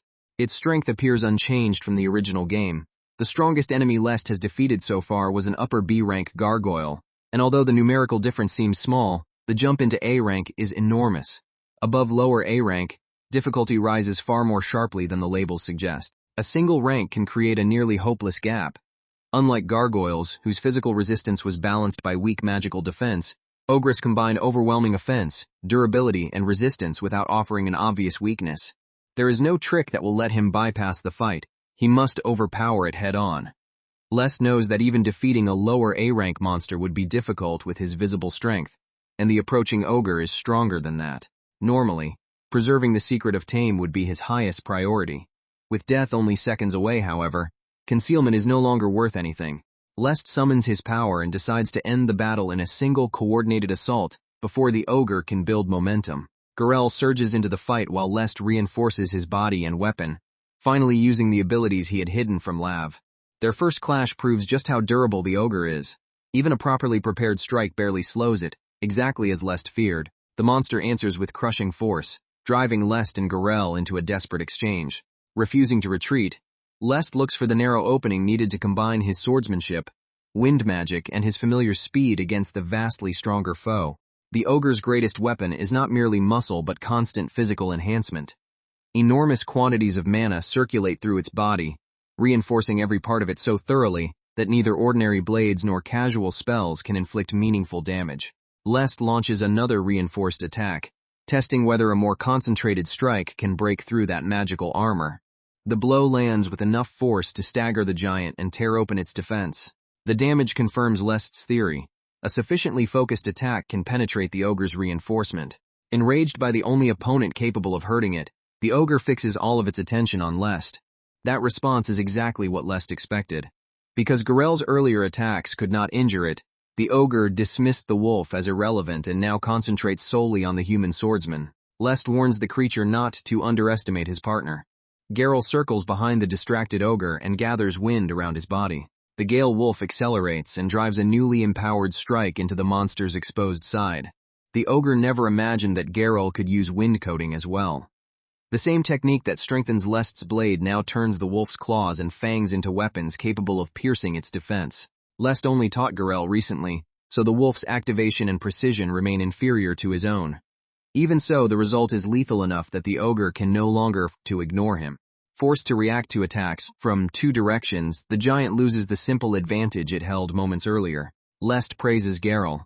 The ogre focused entirely on him because it did not regard the wolf as dangerous, but that mistake has completely changed the battle. Now that Garel can deal fatal damage, the ogre must divide its attention between two coordinated opponents.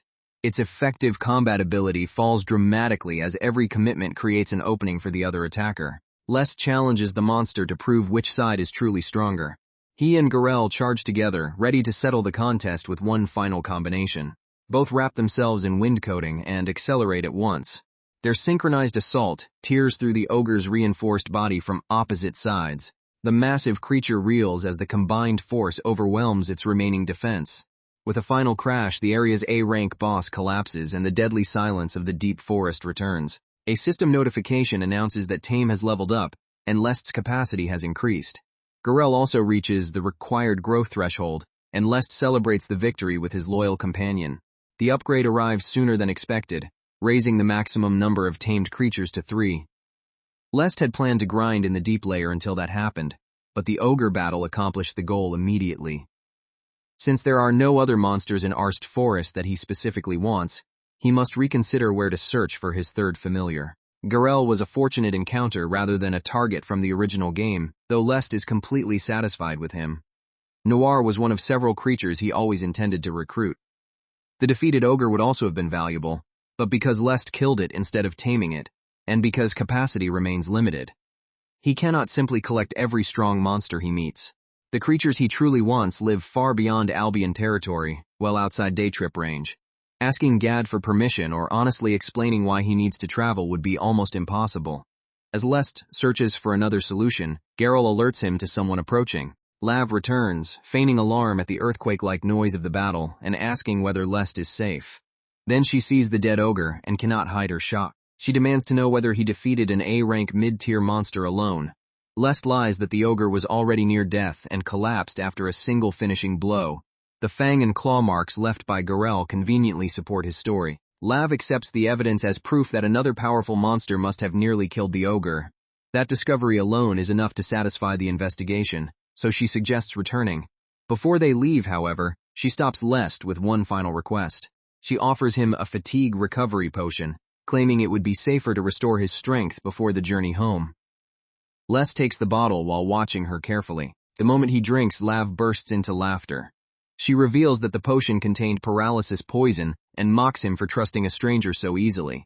Dropping the adventurer disguise, she introduces herself as Rebe, one of the Demon King's army executives. Rebe announces that she will eliminate Lest personally, now that he can no longer move. She taunts him over the taste of the poison potion, and cruelly remarks that his parents clearly never taught him not to trust people he had only just met. Rebe adds that parents like Gad could hardly teach anyone properly. As a final lesson before Lest's death, she admits that both the monster attack in town and today's ogre incident were orchestrated by her to investigate his hidden power. The ogre finally forced Lest to reveal a monster companion, confirming that his tame skill is not what it appears to be. Rebe refuses to explain more about her own motive, confident that the poisoned boy can do nothing with the information. She produces a weapon from magical energy and prepares to finish him. Rebe tells Lest to curse the bad luck that placed him in her path. Her attack descends toward the supposedly helpless noble. Lest simply rises and avoids it. Rebe freezes in disbelief because the poison should have prevented movement for at least another 30 minutes. He calmly informs her that he was never paralyzed at all. Dragon's Blessing has two major effects: advanced magical control and powerful resistance to status ailments. A poison of this level could never affect him. Lest only drank it because he already understood the trap and knew he was protected. He apologizes for ruining her triumphant mood and explains that he deliberately played along to expose her true identity.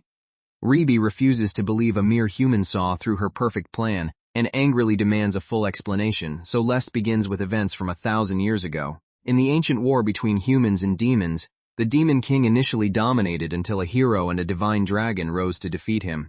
When his soul was about to be sealed, the Demon King used one final measure, splitting it into 10 fragments and sending them 1,000 years into the future. Those fragments entered randomly selected newborn beings. The modern Demon King's army searches for the hosts so it can gather the pieces and revive its master. Lest claims that he is one such host, and that the fragment's influence transformed his supposedly useless tame skill into the power to command monsters. Rebe used the ogre to confirm that fact and chose paralysis instead of lethal force, because killing Lest too soon might make the fragment disappear before she could extract it.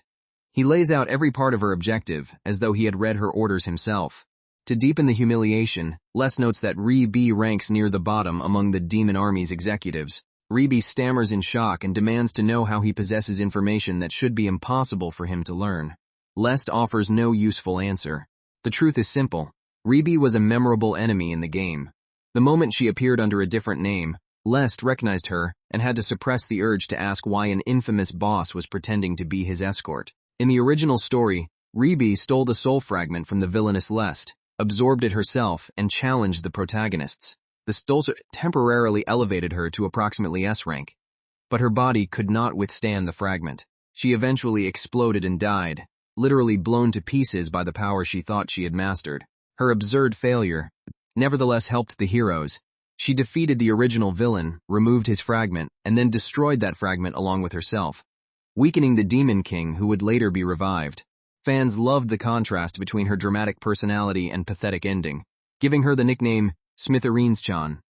Remembering it makes less nostalgic, while Ribi grows furious that he knows secrets reserved for executive-class demons. Lest refuses to explain his source and turns her own words back on her, telling her to curse her bad luck. Ribi abandons restraint and promises to torture the truth out of him before taking the fragment. She demonstrates her power by reshaping mana around her hands into a deadly weapon. Lest identifies it as transition magic, the unique ability granted only to Ribi. His instant recognition enrages her even more. She declares that she will no longer forgive his mockery and attacks with full killing intent. Despite the comic exchange, Lest knows the real danger begins now. Ribi is still a genuine demon army executive with proven combat ability, and treating her like a joke would get him killed. In game terms, her strength is comparable to an upper A-rank opponent, stronger than the ogre he barely defeated. Her raw physical ability is not exceptional, but her unique magic more than compensates for it. Ribi rapidly changes the shape and direction of her magical attacks, filling the battlefield with weapons that are difficult to predict. Transition magic allows her to convert magical power into physical substances such as swords, and then reduce matter back into mana. The versatility makes both her offense and defense extraordinarily difficult to read. If she touches Lest without his defenses in place, she can decompose his body into magical energy and kill him instantly. It is a terrifying power fully worthy of a demon army executive. Lest narrowly avoids another strike. He suspects the ability becomes harder to use against targets whose magical power equals or exceeds Ribi's, but even with that limitation, defeating her alone will be extremely difficult. Lest summons Geralt again. Ribi laughs at the idea that bringing back the same wolf could change the outcome. She dismisses Geralt as nothing more than a mutt, and continues attacking without treating him as a serious threat. Ribi boasts that adding one more creature will never be enough to defeat an executive of the Demon King's army. Lest knows victory requires close combat, but touching Ribi's magic for more than an instant would be fatal. He orders Geralt to focus on evasion rather than damage, while the two search for a safe route into striking range. Ribi is irritated by how accurately Lest counters each of her techniques. He responds to the complaint as though it were a compliment. Determined to silence his confidence, Ribi increases the pressure and challenges him to keep talking while surviving her next barrage. Blades of converted mana sweep across the battlefield from several directions. Lest realizes that fighting from a distance only favors Ribi. He can endure for the moment, but the longer he remains outside sword range, the less chance he has of ever turning the battle around. He commits to closing the distance despite the danger of her decomposing touch. Ribi sees the approach and mocks the attempt, confident that her transition magic will stop him before he can reach her. Even though Lest understands exactly what contact with her power means, he keeps advancing. His plan depends on never being caught, not on remaining safely outside her range. He recalls his final sparring lesson with Elna, and shifts from heavy attacks to pure speed. The sudden, razor-sharp sword work is completely different from the powerful techniques he used against monsters, and gives Ribi almost no chance to counter. Ribi finally becomes troubled. Her overwhelming threat is concentrated in her unique ability. Once Lest forces her to defend at close range, the rest of her combat style is far less dominant. If he can maintain this distance, he may fight her on equal terms or even gain the advantage. Lest decides to keep pressing forward without letting her reset the battle. When an attack appears above them, Lest warns Geralt in time for the wolf to evade. Ribi tells him not to mistake a brief opening for victory and reminds him that she is no ordinary mage. Most spellcasters become helpless once a swordsman gets this close. Ribi, however, creates weapons and barriers without chanting and can counterattack from point-blank range. Her ability to control such a large volume of mana instantly is the foundation of her unusual fighting style. Lest refuses to retreat and orders Geralt to keep attacking, while they preserve the narrow distance that limits her options. At this range, one wrong choice means death, but Ribi has clearly lost her earlier composure. No matter how much mana she possesses, her mind still has limited capacity to process multiple high-speed threats at once. Lest continues applying pressure to force a mistake. When he suddenly begins casting magic, Ribi scoffs that challenging her in her own specialty is foolish. The spell is not an attack at all. A cloud of smoke erupts between them, cutting off Ribi's vision and breaking her control of the exchange. Lest calls Geralt back through the smoke, but Ribi's frustration explodes and she decides to reveal her ultimate form. She activates ultimate transition coding. Mana covers her entire body as she assumes the form known as the Queen of Magic Power. Lest recognizes the transformation immediately and understands how much more dangerous the battle has become. This is Ribi's ultimate technique from the game. She releases nearly all of the magical power stored inside her body at once. The released mana becomes annihilation armor that reduces anything touching it back into magical energy. It is the executive's most lethal trump card. Ribi admits that forcing her to use this form is worthy of praise, but Lest cannot allow her to take control. He launches an arrow burst toward her face before the transformation can fully dictate the pace.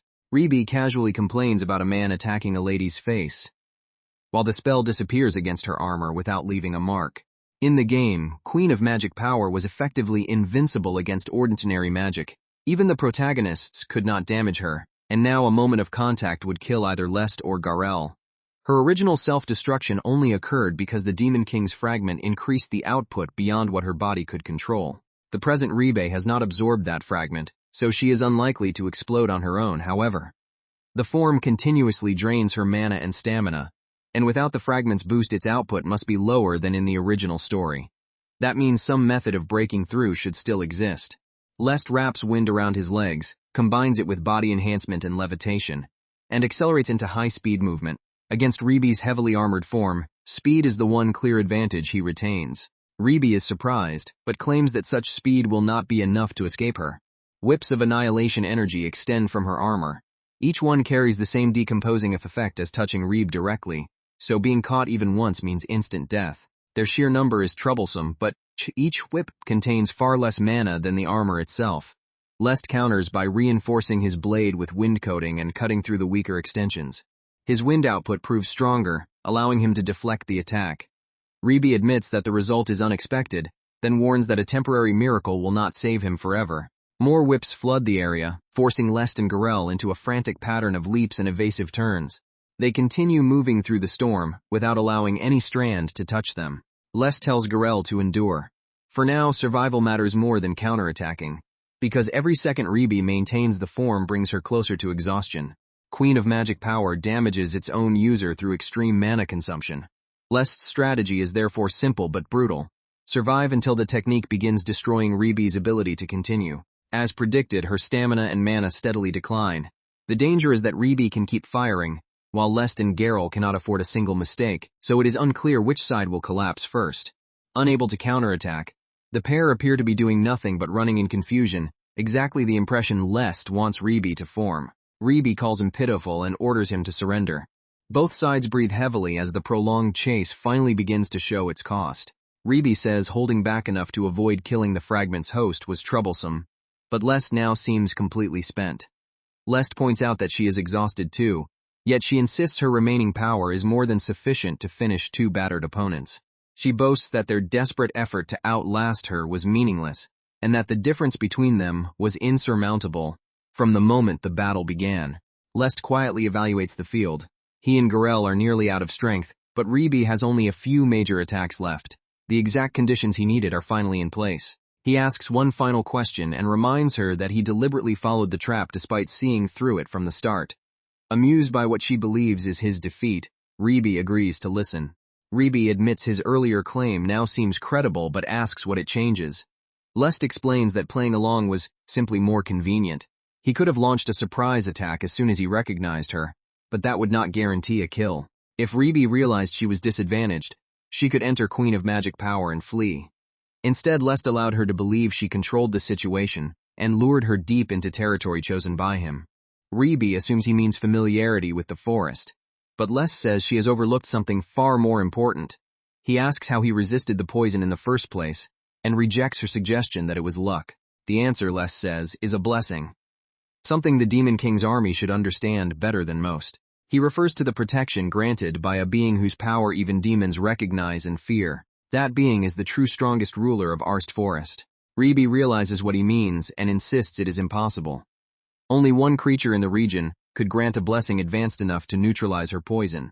The implications finally destroy her confidence. Because Lest could not possess that protection, without forming a relationship she believed no human could achieve. A vast presence descends over the battlefield from above. Ribi looks up and sees the Black Dragon. Lest welcomes her to the place he deliberately chose for their confrontation. This is the Black Dragon's domain, where Noir can answer his mass crisis, and where Reeb has nowhere safe to escape. Noir has grown with Lest's own level. The dragon measured roughly 10 meters when first tamed, but now appears closer to 15, making its arrival even more overwhelming. From the moment Reeb appeared under the false identity of Lav, Lest understood her objective and decided to turn the attempted assassination against her. Of every possible outcome, allowing an executive to escape would be the most dangerous. If Reeb survived after seeing his special Tame ability, she could report it to the Demon King's army. Lest still cannot reliably defeat executives with his own strength, so he needed to eliminate her completely before that information spread. Game knowledge told him that Reeb was extremely cautious despite her pride and attachment to life. In the original story, she only attacked the villainous Lest after all his tamed monsters been wiped out, and she was certain of victory. That personality explained the ogre trap. Lest could not simply retreat or face Reeb alone, so he staged a desperate fight with only Garel, convincing her that she had accurately measured all of his strength. He even drank the poison because Dragon's blessing gave him complete insurance against paralysis. Once Reeb judged him weak enough to defeat by force, she willingly revealed her identity instead of fleeing or remaining hidden. Knowing her personality and likely response allowed Lest to guide every stage of the confrontation. From the ogre attack onward, he also made 2 preparations that Reeb never noticed. Through the bond created by Tame, he secretly requested Noir's assistance and instructed the dragon to hide nearby, while suppressing its presence until called. The entire retreat deeper into the forest was designed to bring Reeb to the exact place where Noir could trap and destroy her. Lest tells Reeb the truth she has finally understood. The Black Dragon is one of the monsters under his command. Reeb can only repeat that such a thing should be impossible for any human. Since she calls herself the Queen of Magic Power, Lest answers with the true King of Magic Power. Reeb desperately begs Noir to stop, but the dragon gathers a devastating breath attack. The clearing disappears beneath the force of the dragon's blast. Reeb cannot comprehend how a mere human could command a dragon, a species that normally stands far above both monsters and people. As Noir's power bears down on her, she realizes that none of this was supposed to happen according to the future she expected.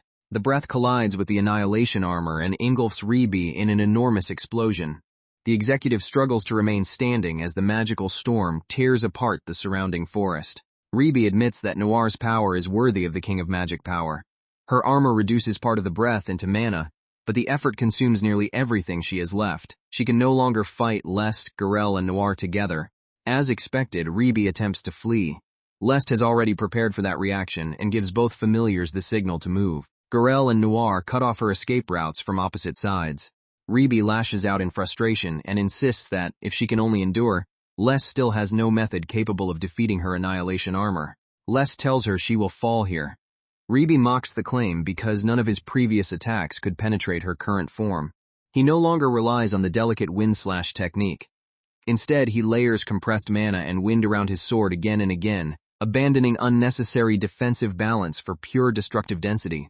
Every remaining trace of magical power in Lest's body is concentrated into the weapon. Reeb finally senses the scale of what he is creating, and asks in horror what the technique is. The wind around the blade expands into a violent, tightly controlled storm. With preparation complete, even Reeb is shaken by the impossible size and pressure gathered around a single sword. The hidden destructive power rivals Noir's full breath. Every movement of Lest's blade further accelerates and amplifies the storm, releasing more force rather than allowing it to disperse. This strike combines the swordsmanship Elna, trained into him, with every improvement gained since reincarnation. Having once possessed nothing in this world, Lest now entrusts all of his accumulated strength to one final swing. Wind coating. Wind slash is a precise blade meant to cut along a narrow line. The new technique is its opposite, a broad crushing storm designed to erase everything across an entire surface. As Reeb refuses to believe an executive could die here, Lest names and releases the destructive strike. The storm blade crashes through the annihilation armor. Reeb's defense shatters, and she is thrown helplessly across the ruined clearing. On the verge of death, she warns that other demon army executives will pursue Lest if he kills her. Lest sees through the bluff. Reeb has no friends among the executives and almost certainly acted alone, meaning she shared his secret with no one. Even so, killing a human-looking opponent who can speak and reason gives him a moment of natural hesitation. He reminds himself that he is now living in a world where survival may require killing demons and even humans. If he intends to protect the people important to him, he must develop the resolve to act when necessary. Ribi, unexpectedly proud in defeat, tells him to finish quickly. She declares that she is Demon Army Executive Ribi, and will never beg for her life from someone who defeated her. Her thoughts tell a completely different story. Internally, she screams that she regrets acting cool, desperately wants to live, and would obey anything if Lest spared her. At that instant, the Tame system announces that Ribi has become an eligible target, and asks whether Lest wishes to tame her. The unexpected prompt stops him before the finishing blow. Lest is stunned that a demon can be tamed. The game only showed the original villain commanding exceptional monsters, never demons, though that may have been because defeating a demon and obtaining genuine willingness to serve are both extremely difficult conditions. A successful tame requires victory and submission. Proud demons would rarely accept a master, but Ribi's overwhelming desire to survive makes her an unusual exception. While he studies the possibility, she nervously asks why he is staring at her. Transition magic has enormous potential despite working less effectively against stronger opponents. Taming another magic-oriented servant after Garel and Noir may look unbalanced, yet considering the creatures Lest hopes to recruit later, Ribi could actually complete the group well. The only serious concern is whether her personal loyalty can be trusted.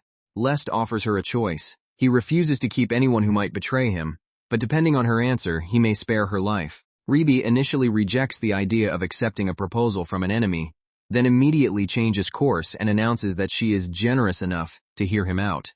Lest asks directly whether she will serve him. He explains that Tame can apparently command demons as well as monsters, and offers to add her to his followers. Ribi admits the proposal is not necessarily bad but points out the obvious danger. She could pretend to obey and betray him later. Her words remain proud, while her thoughts are already begging him to accept her before she dies. Lest reminds her that deception is what caused her defeat. Claiming he can see through her heart, he says resistance is useless. Ribi challenges him to prove it by revealing what she is thinking at that moment. He recites her desperate internal plea, almost word for word. Ribi shrieks in humiliation, and Lest decides that her reaction is convincing enough to make the fake mind-reading claim believable. In reality, Tame forms a pathway that shares emotions and intentions to a limited degree. It also allows Lest to restrict a servant through direct commands. He never needed such control with Garel or Noir, but if Ribi plots betrayal, he will sense it immediately and can respond before she acts. Lest explains that she cannot safely lie to him and will be eliminated the moment she turns against him. Even under those conditions, Ribi instantly agrees to serve if he lets her live, though her phrasing sounds far more suggestive than she intends. He accepts and orders Ribi to reform herself and serve him from this point forward. She submits to the command. The Tame bond begins forming between Lest and the defeated demon. Magical energy surrounds them as Ribi's power is incorporated into the system. Taming grants Lest part of her abilities, including transition magic. Because this is his third successful tame, he also unlocks a new skill called mimicry. Mimicry consumes mana to partially alter the appearance of the tamer or a tamed subject. It can change features such as hair color and eye shape, though it cannot create a body form radically different from the original. Combined with transition magic, the new skill offers countless possibilities for disguise and infiltration. Ribi remains too stunned to fully understand what has happened, while Lest admits that even he needs time to process the situation. He sets the confusion aside and turns to the companions who made victory possible. Lest sincerely thanks Garel and Noir. Without their efforts, strategy, and trust, he could never have defeated an executive of the Demon King's army. He says goodbye to Noir for the moment, leaving the dragon to continue guarding and purifying its forest domain. Lest starts back toward the mansion with Garel and his newest servant. When he impatiently pulls Ribi along by her horns, she complains loudly but follows. The immediate problem is deciding how to keep Ribi nearby. Although the Tame pathway permits commands and limited restrictions, Lest still feels safer keeping the former executive close enough to monitor before betrayal or another complication can develop. The simplest solution is dimensional housing, but Ribi indignantly refuses to live in what she calls a doghouse. Garel barks in protest at the insult. When Lest offers the alternative of camping alone in the forest, she quickly demands a proper room in town instead. Joking aside, refusing dimensional housing means Ribi must live at the mansion. Lest wonders how to persuade Gad, until she reminds him that she already manipulated the Marquis while he was trying to hire an assassin. Transition magic is useful far beyond battle and can solve the problem. Ribi explains wavelength matching, a technique that synchronizes her mana with a target and subtly manipulates thoughts without directly opposing the target's instincts. She used it to make Gad accept suggestions consistent with his desire to kill Lest, to provoke the ogre's aggression, and to dissolve the Castletown monster's mana into the Zontarchim, so their approach remained hidden. Lest knew Gad distrusted him but did not expect his father to employ assassins so quickly. The abuse helps him understand how the original Lest became twisted. Since Gad has chosen lethal methods, Lest resolves to answer with strategies of his own. After returning, they report that no abnormalities were found in the deepest layer. Gad looks dissatisfied and keeps Reby behind for a private account. She later assures Lest that the conversation went according to plan. Reby told Gad that Lest remained cautious, so she would stay at the mansion as both guard and servant while waiting for a chance to assassinate him. Transition magic made the lie easy to accept. The arrangement gives her a legitimate reason to remain near Lest, and if Gad eventually grows suspicious, they will create another explanation. Several days later, Reby is being scolded by senior maids for sweeping before finishing laundry. She repeatedly misunderstands the order of ordinary household work, and Lest finds the argument becoming a familiar part of mansion life. She has officially become his personal attendant, but during free periods the staff also assigns her laundry, cleaning, and other menial duties. Reby mutters about being forced into lowly work and is immediately challenged by the supervising maid. Lest notices that the former executive is surprisingly clumsy outside combat and heads toward the training grounds before the quarrel grows worse. The Tame bond prevents Reby from violating his commands, but she appears intensely stressed by servant life. Lest begins wondering whether she needs a harmless way to release that frustration when a quiet voice calls him Big Brother. He turns and recognizes his younger sister, whom he has rarely spoken with since reincarnating. Her name is Rain Albion. She is 1 year younger than Lest and, like him, was born to the Marquis's deceased second wife. In the game she appeared only as a supporting character, so Lest never expected her to approach him first. Before reincarnation, the siblings were not close. Rain wanted affection from her brother, but the original Lest kept his distance, perhaps out of adolescent discomfort. After Lest's oracle ceremony, Albion traditions separated their meals because only children who had completed the rite could dine together, leaving them with even fewer chances to meet. Rain says rumors about him have spread everywhere. He defeated Edward and Sidward, befriended Princess Charlotte, and fought monsters in the castle town. Seeing those accomplishments, she says she wants to become someone like him. Rain asks her brother to teach her what she should do. Her explanation is hesitant but sincere. She admires that Lest refuses to surrender and keeps working regardless of how badly the family treats him. More than copying his techniques, she wants to learn how to possess that same determination. Lest understands because Rain has also lived in a weak position within the household. Gina, the first wife, calls their late mother a mistress, and other relatives repeat the insult. Raised under that contempt, Rain became withdrawn and pessimistic about her future. Then her brother, who shared the same disadvantage, received the supposedly useless Tame skill that should have destroyed his standing completely, yet he continued training and steadily produced results. Watching him may have given Rain the first small hope that her own future is not fixed. What Rain seeks is not a specific shortcut but proof that effort is possible even in a hopeless situation.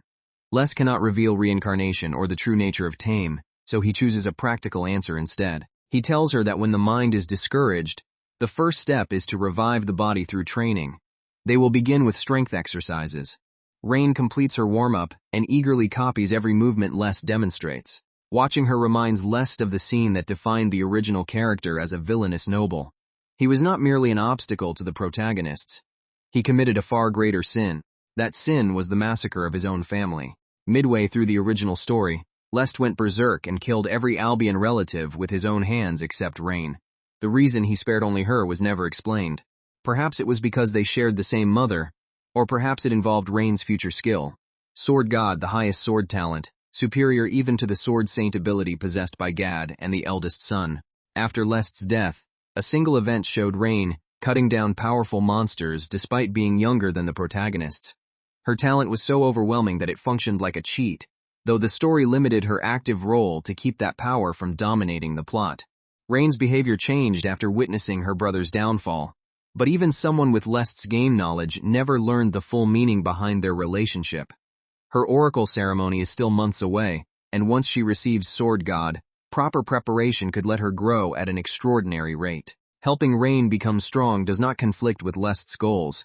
He moves from conditioning to sword practice, hoping progress will give his sister confidence before her skill is even revealed. Her movements are already far better than Lest's were when he first reincarnated. He sees the foundation of the future sword god and ends the session before exhaustion damages her form. Rain thanks him and timidly asks whether she may come train again. Lest assures her that she can return whenever she wants. She leaves smiling, openly grateful for the first real encouragement she has received from her brother. Elsewhere, Ribi bitterly remembers telling Gad she would gain Lest's trust by serving as his guard and maid. She never imagined that Cover Story would force her to do cooking, laundry, cleaning, and every other ordinary chore assigned by the household staff. Lest promises that, once the timing is safe, he will tell Gad that Rav has proven trustworthy and reduce her menial workload. Ribi immediately demands absolute confirmation that he means it. He then explains a larger change in their plans. With Reeb tamed, transition magic and mimicry make it possible to stop relying on repetitive monster hunting in Arst Forest and advance to the next stage of growth. Their destination is the Adventurers Guild, though they will continue pretending that Lest spends his days investigating the forest. Ribi assumes he wants pocket money, but Lest is primarily interested in obtaining an independent identification card. That identity will allow him to challenge dungeons without acting publicly as an Albion noble. Dungeons are isolated spaces filled with monsters, traps, and special mechanisms. In the game, their rare items were indispensable to the protagonist's growth. Since experience gained from ordinary monsters eventually becomes inefficient, acquiring powerful equipment is now the better route. Ribi points out that finding a dungeon with worthwhile rewards is difficult. Lest has the perfect advantage, game knowledge. He remembers even currently unexplored dungeons, including their internal traps, monsters, and valuable items. The problem is traveling under his real name. Checkpoints and official reports would quickly inform Gad that Lest is ignoring the forest mission. The Marquis would interfere immediately. Lest has worried about this since reincarnation and found a solution. Register at the guild under another name. Anyone can create an adventurer identity after paying the fee. Mimicry, gained from his third Tame, can also prevent townspeople from recognizing him. Ribi applies mimicry, changing Lest's visible features and turning the noble boy into an entirely different-looking traveler. The atmosphere around him changes completely. His distinctive black hair becomes unrecognizable, which is especially effective because every other male Albion has gray or blonde hair. To complete the disguise, they decide to buy ordinary clothes and weapons. Ribi evaluates the result and happily declares that Lest now looks poor, weak, and completely unlike a noble. Exactly the impression he needs. Lest buys a short sword for 2 reasons. He will register as a swordsman rather than a tamer, and an adventurer fighting publicly with a wooden sword would attract rumors. The wooden weapon actually holds wind coating better than mediocre metal, but secrecy is more important here. The disguised pair enter the Adventurers Guild and approach the reception counter. Lest requests registration and prepares to write an alias rather than his real name. He registers as the swordsman Ares, while Ribi uses Rav and lists herself as a mage. The receptionist asks whether they want the rank-up examination, which allows capable newcomers to start above the default F rank. Frontline applicants must spar with a senior adventurer, while magic classes inject mana into a measuring device. Lest never knew the guild offered such a reincarnator-friendly system because the game handled rank certification through the Royal Academy. He also realizes that displaying their full strength would make them stand out far too much. Before the exam begins, a large adventurer named Gold ridicules the young newcomers and calls the guild a daycare center. He leads a B-rank party and possesses real skill, but the staff clearly recognizes his usual aggressive routine. The receptionist tries to stop him, explaining that they are merely registering. Gold refuses to back down once he has publicly challenged them. His intimidating build and B-rank presence make him look dangerous. Though Lest remains calm, Gold says children who only recently received weapon skills cannot survive the adventuring profession, especially with cheap equipment. He offers to personally teach them how harsh the world is. Lest can only stare at the unnecessary confrontation in disbelief. Ribi answers by placing a small amount of mana into the testing device and accidentally shattering it. The instrument was designed to withstand output up to lower S rank, instantly proving that the pair are not helpless beginners. She then addresses Gold and says Ares will be fine because he has a mage of her level accompanying him. The adventurer is stunned by the destroyed machine and is told to apologize while he still has the chance. Everyone in the guild erupts over the impossible result. The receptionist rushes over and once again scolds Gold for picking fights with newly registered adventurers. Gold insists that he only wanted to support an inexperienced rookie, but the receptionist says his tone, build, face, and methods make everything about him terrifying. Even Reby agrees that the criticism is completely accurate. Lest realizes Gold may genuinely have been trying to help, though his manner made that impossible to understand. He is more surprised that Reby defended him, and even used transition magic to support the deception. Reby explains that her raw mana output alone was below the device's limit.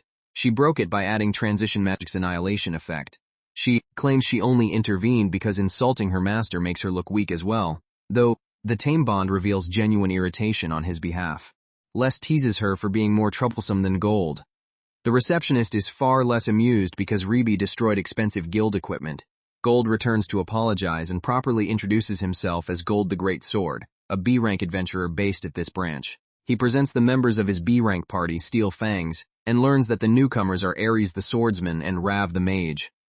Gold encourages them to ask for help in the future, while his companions apologize for their leader's behavior. The party drags Gold away before they miss their carriage. Lest feels exhausted despite not even finishing registration, and the receptionist reassures him that Gold is genuinely kind beneath the frightening approach. To avoid further attention, Lest insists the broken device was a coincidence, and declines the rank-up exam. The receptionist remains suspicious but accepts their request to begin at F rank. While waiting for their cards, Les studies the quest board, including monster hunts, material collection, and a guild investigation into a newly discovered dungeon. After about 30 minutes, the receptionist hands them their adventurer cards. Lest has also chosen the first dungeon they will challenge. The location is close enough for a day trip. They will take a carriage to the nearest post town and walk the remaining distance before beginning the conquest immediately. Ares and Rav leave the castle town under their false identities and travel toward the remote dungeon. After the carriage ride and a long walk through the countryside, the entrance finally appears among ancient ruins. They stand before the structure known as the Temple of Deception. In the game, this dungeon was infamous for being nearly impossible to clear on the first attempt, and was nicknamed the 10-Death Garbage Gimmick. Its traps were atrocious, but the rewards were excellent. Although discovered 6 months ago in this Worlsight, explorers have only mapped about 30%, which is less progress than it first appears. Lest leads the way inside without hesitation. The first chamber branches into numerous maze-like passages. Fresh footprints show that another party entered before them. With so many routes, meeting the other explorers is unlikely, but Les keeps his disguise and avoids summoning Garel for now. His visible strength is reduced, yet he remembers every major gimmick from the game. Rare monsters can appear, but the true danger is choosing the wrong path. Reby confidently charges toward one corridor, declaring that she will conquer the remote dungeon quickly. Les tries to stop her, but she has already stepped into the passage he wanted to avoid. An explosion confirms his fear. Roughly half the corridors are traps. Most are indirect inconveniences such as dead ends, but one contains buried landmines. Reby somehow selected the lethal route on her first try, making Lest wonder whether she possesses catastrophically bad luck. She survives the blast and angrily reminds him she is not dead. Les tells her to be more careful because the original story's Reby really was blown to smithereens, and the resemblance was uncomfortably convincing. Trap rabbits finally appear.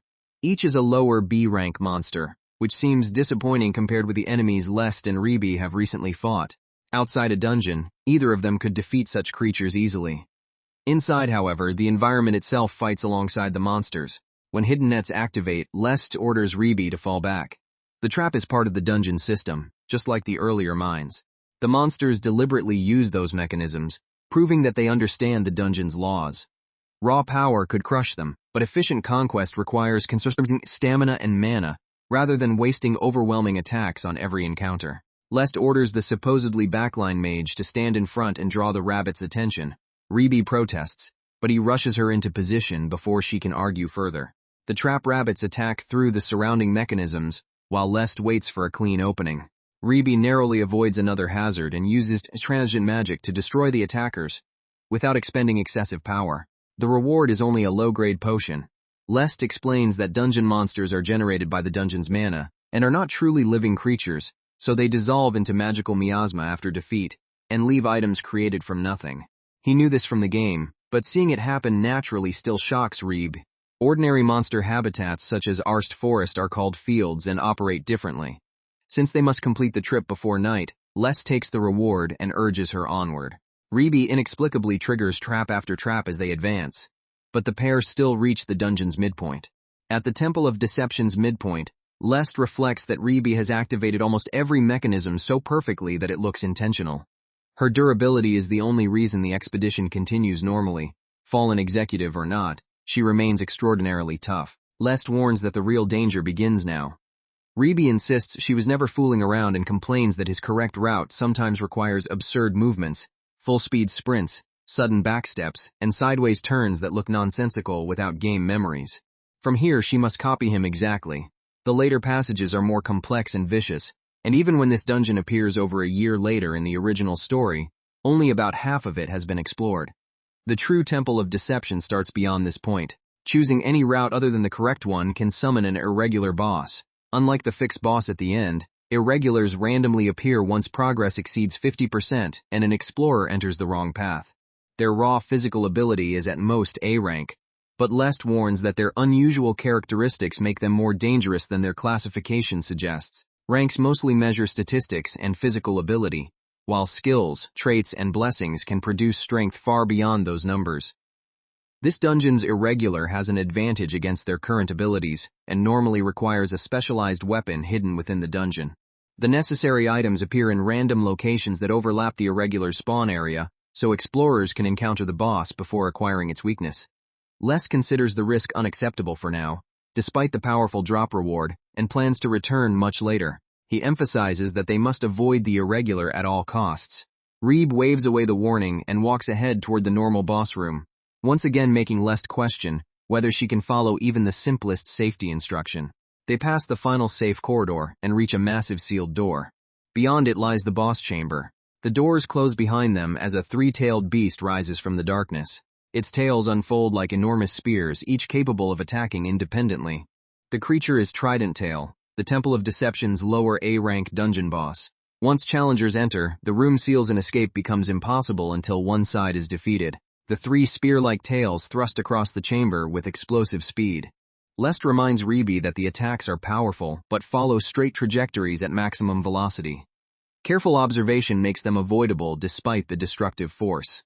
A direct hit could injure even upper A-rank opponents, but the rest of Trident Tail's body is less durable. Ordinarily, the best strategy would be to evade the spears and strike the main body, and Ribi assumes that is where she should take over. Lest reveals that they will instead sever all three tails. A specific item only drops when every spear is cut off before the boss dies. The extra condition greatly increases difficulty, but obtaining that reward is the entire reason he chose this dungeon. He has prepared a countermeasure. Since no other adventurers can enter the sealed boss room, he summons Garel without risking their identities. With 3 fighters, they can assign one opponent to each tail and attack without holding back. Trident Tail roars and launches all 3 spears at once. Lest reads the linear paths and evades as long as he keeps every tail within his awareness. The boss changes tactics, swinging a tail sideways. The broader arc is slower than a thrust, giving less time to answer with wind coating. Wind slash. The tail's rock-piercing hardness and flexible movement disperse much of the cutting force. Severing it will be harder than the raw statistics suggested. Trident Tail lashes out again, using its tails like whips to control the entire chamber. Ribi asks what they can do when the sweeping attacks are difficult to evade and provide no stable target. At this pace, cutting the spears seems impossible. Les tells Ribe and Garel to focus only on evasion. He has an ideal method and needs them to create a single predictable opening. He deliberately exposes himself. As expected, Trident Tail abandons the sweeping pattern and returns to a direct thrust to exploit the apparent weakness. The spear embeds deeply and becomes stretched taut, preventing it from dispersing impact through flexibility. Since the material is more vulnerable to blunt force than cutting, Lest compresses the heavy technique he used against Ribi into an even denser strike. He forms wind coating, heavy sword wrapping the wooden blade in layer upon layer of crushing storm power. The empowered blow slams into the immobilized tail, with enough force to fracture its armored structure. The first tail finally breaks under Lest's heavy sword, and Trident Tail screams as the severed weapon crashes to the floor. Ribi sees the opening and moves toward another tail, asking whether this is the kind of attack Lest wanted from her. She catches the next spear at the right moment, and uses transition magic to keep it from twisting away. Ribi pins the tail into a vulnerable position, perfectly reproducing Lest's strategy. Lest and Garel strike the remaining spears with wind coating techniques, severing both before the boss can pull them free. Trident tail howls as all 3 weapons are destroyed. Reby celebrates too early and Lest warns that the battle is not over. Removing the tails was only the condition for the reward, not the end of the boss. In fact, the real fight begins after the 3 spears are gone. Trident tail normally spends enormous mana operating and maintaining its tails. Losing them releases that energy and unlocks a skill that cannot be used in its original form. The beast's entire body swells with power as its speed and muscles increase dramatically. It activates Beast Rush Sprint, a true beast technique available only to animal-type monsters and essentially an advanced form of body enhancement. The skill sacrifices everything for speed and power, temporarily raising Trident Tail's physical ability to around mid-A rank. The transformed boss tears across the chamber before Reby can properly track it. Its movements rebound from wall to wall, turning the entire room into a high-speed attack route. Lest cannot time a normal counter.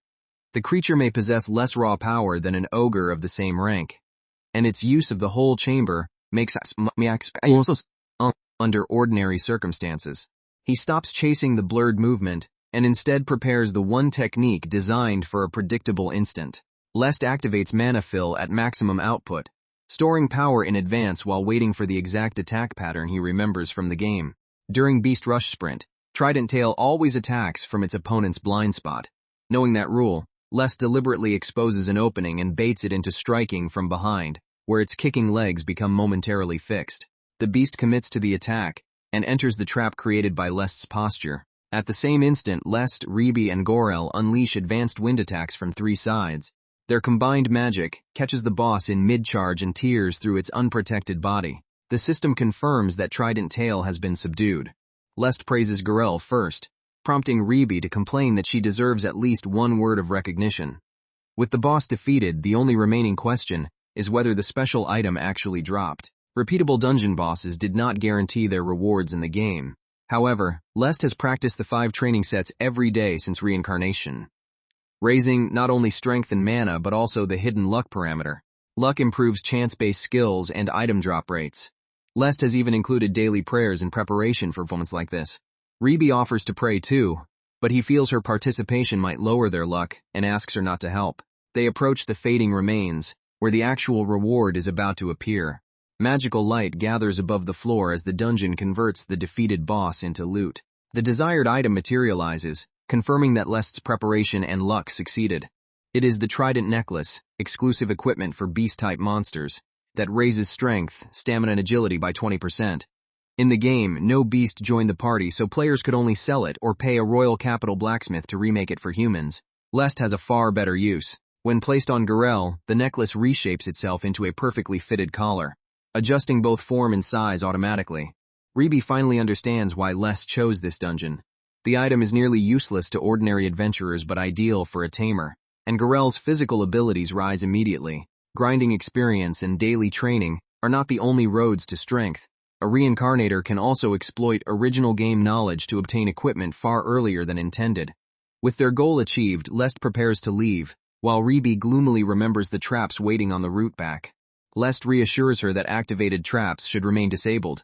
If her luck is not impossibly bad, they can exit without another incident. An explanation Reby does not find especially comforting.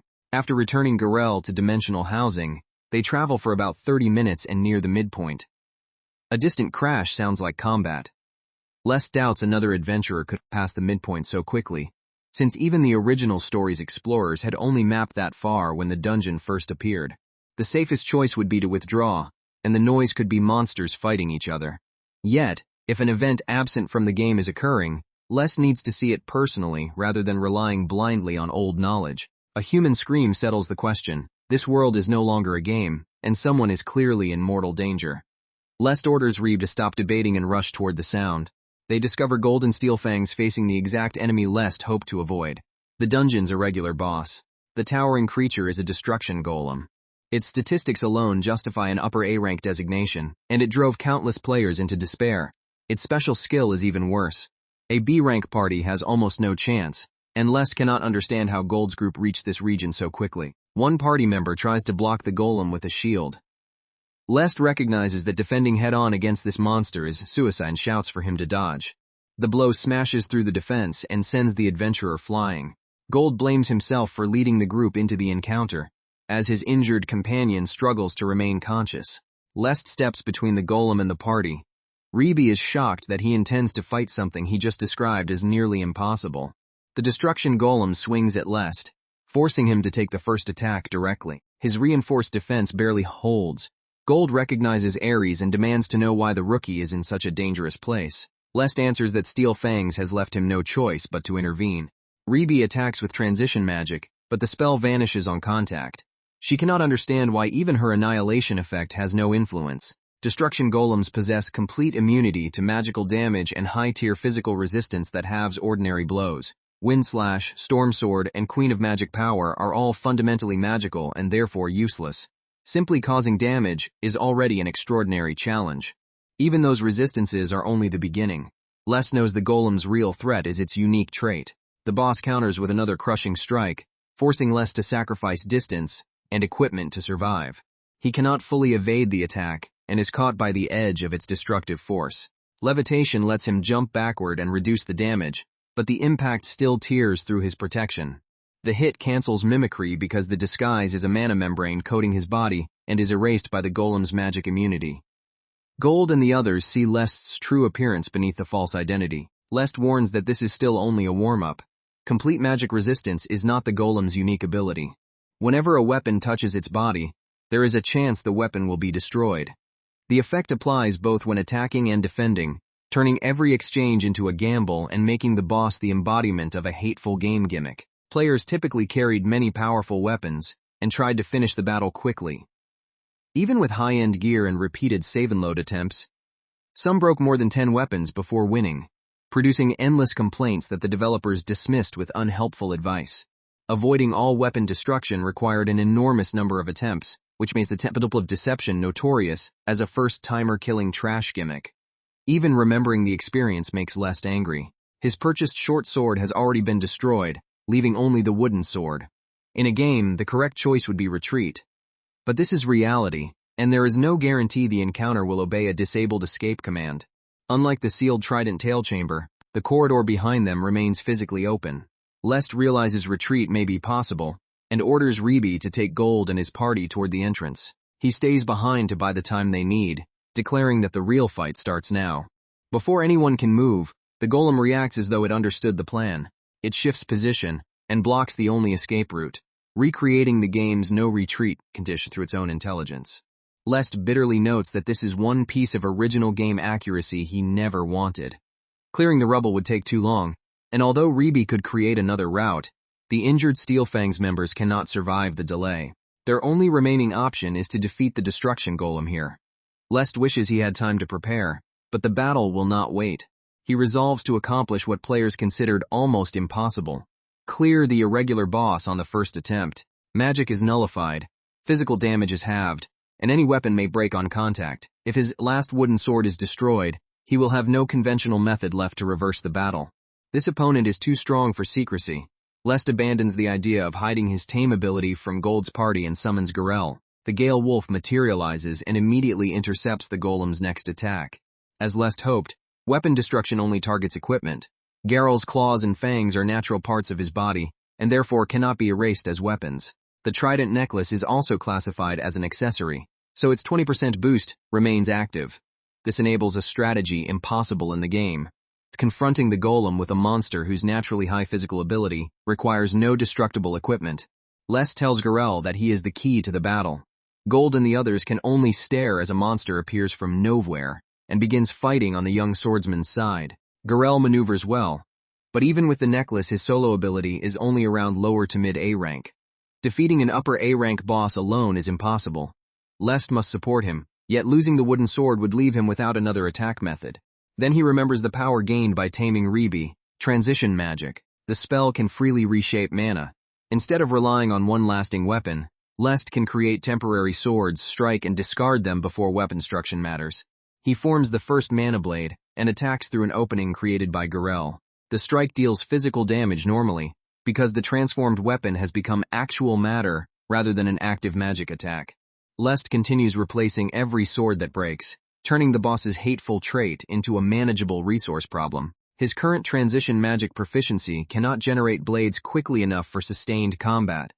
Lest orders Ribi to create every sword she can, and she immediately begins supplying him. Mana weapons appear around the battlefield in rapid succession.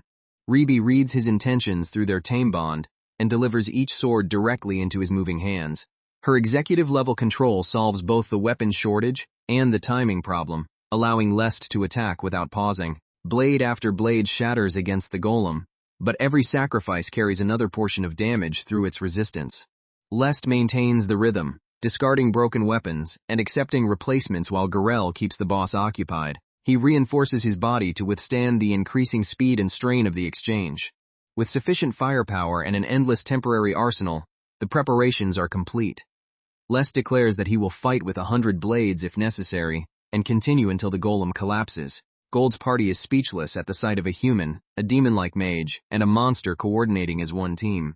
When the golem changes posture, Lest urgently calls Garel back from the front line. The boss unleashes Storm Barrage. Lest believes he dodged, but the outer edge still grazes him. Experiencing the attack directly reveals that its effective range is wider than it appeared. Survival requires measuring the spacing exactly, rather than trusting visual distance. Garel races beyond the next barrage before the expanding impact can catch him. Lest praises the wolf and tells him to preserve a wide orbit. At that speed, the attack cannot land. Ribi would be more vulnerable if targeted, but Lest knows the golem's priority system works in their favor. Because it is designed around weapon destruction and magic nullification, the golem attacks weapon users first and leaves pure mages for last. Ribi therefore remains a low-priority target, except when the boss activates one particular later technique. That technique begins early. Fragments from destroyed swords and pieces of the dungeon gather around the golem, forming its unique skill. Remnant Armament. The ability normally takes longer to activate, but consuming so many temporary weapons accelerated the process. The gathered debris expands into massive armaments, whose attack range covers the entire chamber. The weapons descend with enough power to deal lethal damage everywhere at once, leaving no conventional escape route. Lest braces himself beneath the enormous field of falling debris. He tells Ribi to destroy the remnant armaments. Unlike the golem's main body, the constructed weapons possess no magic immunity, so transition magic can erase them. Their plan becomes a balance of roles. Evade close attacks, neutralize wide-range weapons with Storm Sword and Ribi's magic, and conserve enough mana for what comes next. The golem also spends heavily to maintain the armaments, so the pace is damaging both sides. A sudden change in targeting sends one of the constructed weapons toward Ribi. She is forced to defend instead of supplying Lest, breaking the smooth weapon chain. The loss of support creates a far worse problem than the immediate attack. Their entire stockpile of prepared swords is destroyed in one sweep. With Lest momentarily unarmed and exposed, the golem prepares a full-force blow and turns all of its attention toward him. The attack crashes into Lest before he can obtain another temporary weapon. He takes the strike head-on and is thrown aside. Gold asks whether he can still stand. The golem advances without emotion, following the behavior programmed into its dungeon existence. Lest understands the targeting logic. Every sword Ribi created counted as his weapon, so the golem prioritized him. When those weapons vanished and Ribi held one herself, the boss instantly switched targets according to the same rule. Such a transition magic supply strategy never existed in the game. Reality forced the golem's programming to respond to a situation the developers never designed, just as it physically blocked the escape route instead of relying on a menu restriction. That adaptability is troublesome, but the predictable rules also create an exploitable weakness. If Lest always keeps one weapon intact and remains visibly equipped, the golem will continue targeting him instead of Ribi. The revised fighting style works and steadily inflicts damage, but the battle is still entering a dangerous phase. The golem's movements slow as accumulated damage approaches its final threshold. Lest recognizes that the true endgame is beginning. When its health falls below 10%, the golem activates a defensive form. Physical resistance rises to 90%, while magic nullification remains active, reducing physical attacks to a tiny fraction of normal damage and blocking magic completely. Worse, the original game's automatic regeneration has also been reproduced. Many high-rank monsters healed over time, and the destruction golem begins rapidly restoring itself once it reaches critical health. There are two standard solutions. One is a battle of attrition. Regeneration consumes vast mana and can only restore the boss to about half health at a time, so eventually it will exhaust itself.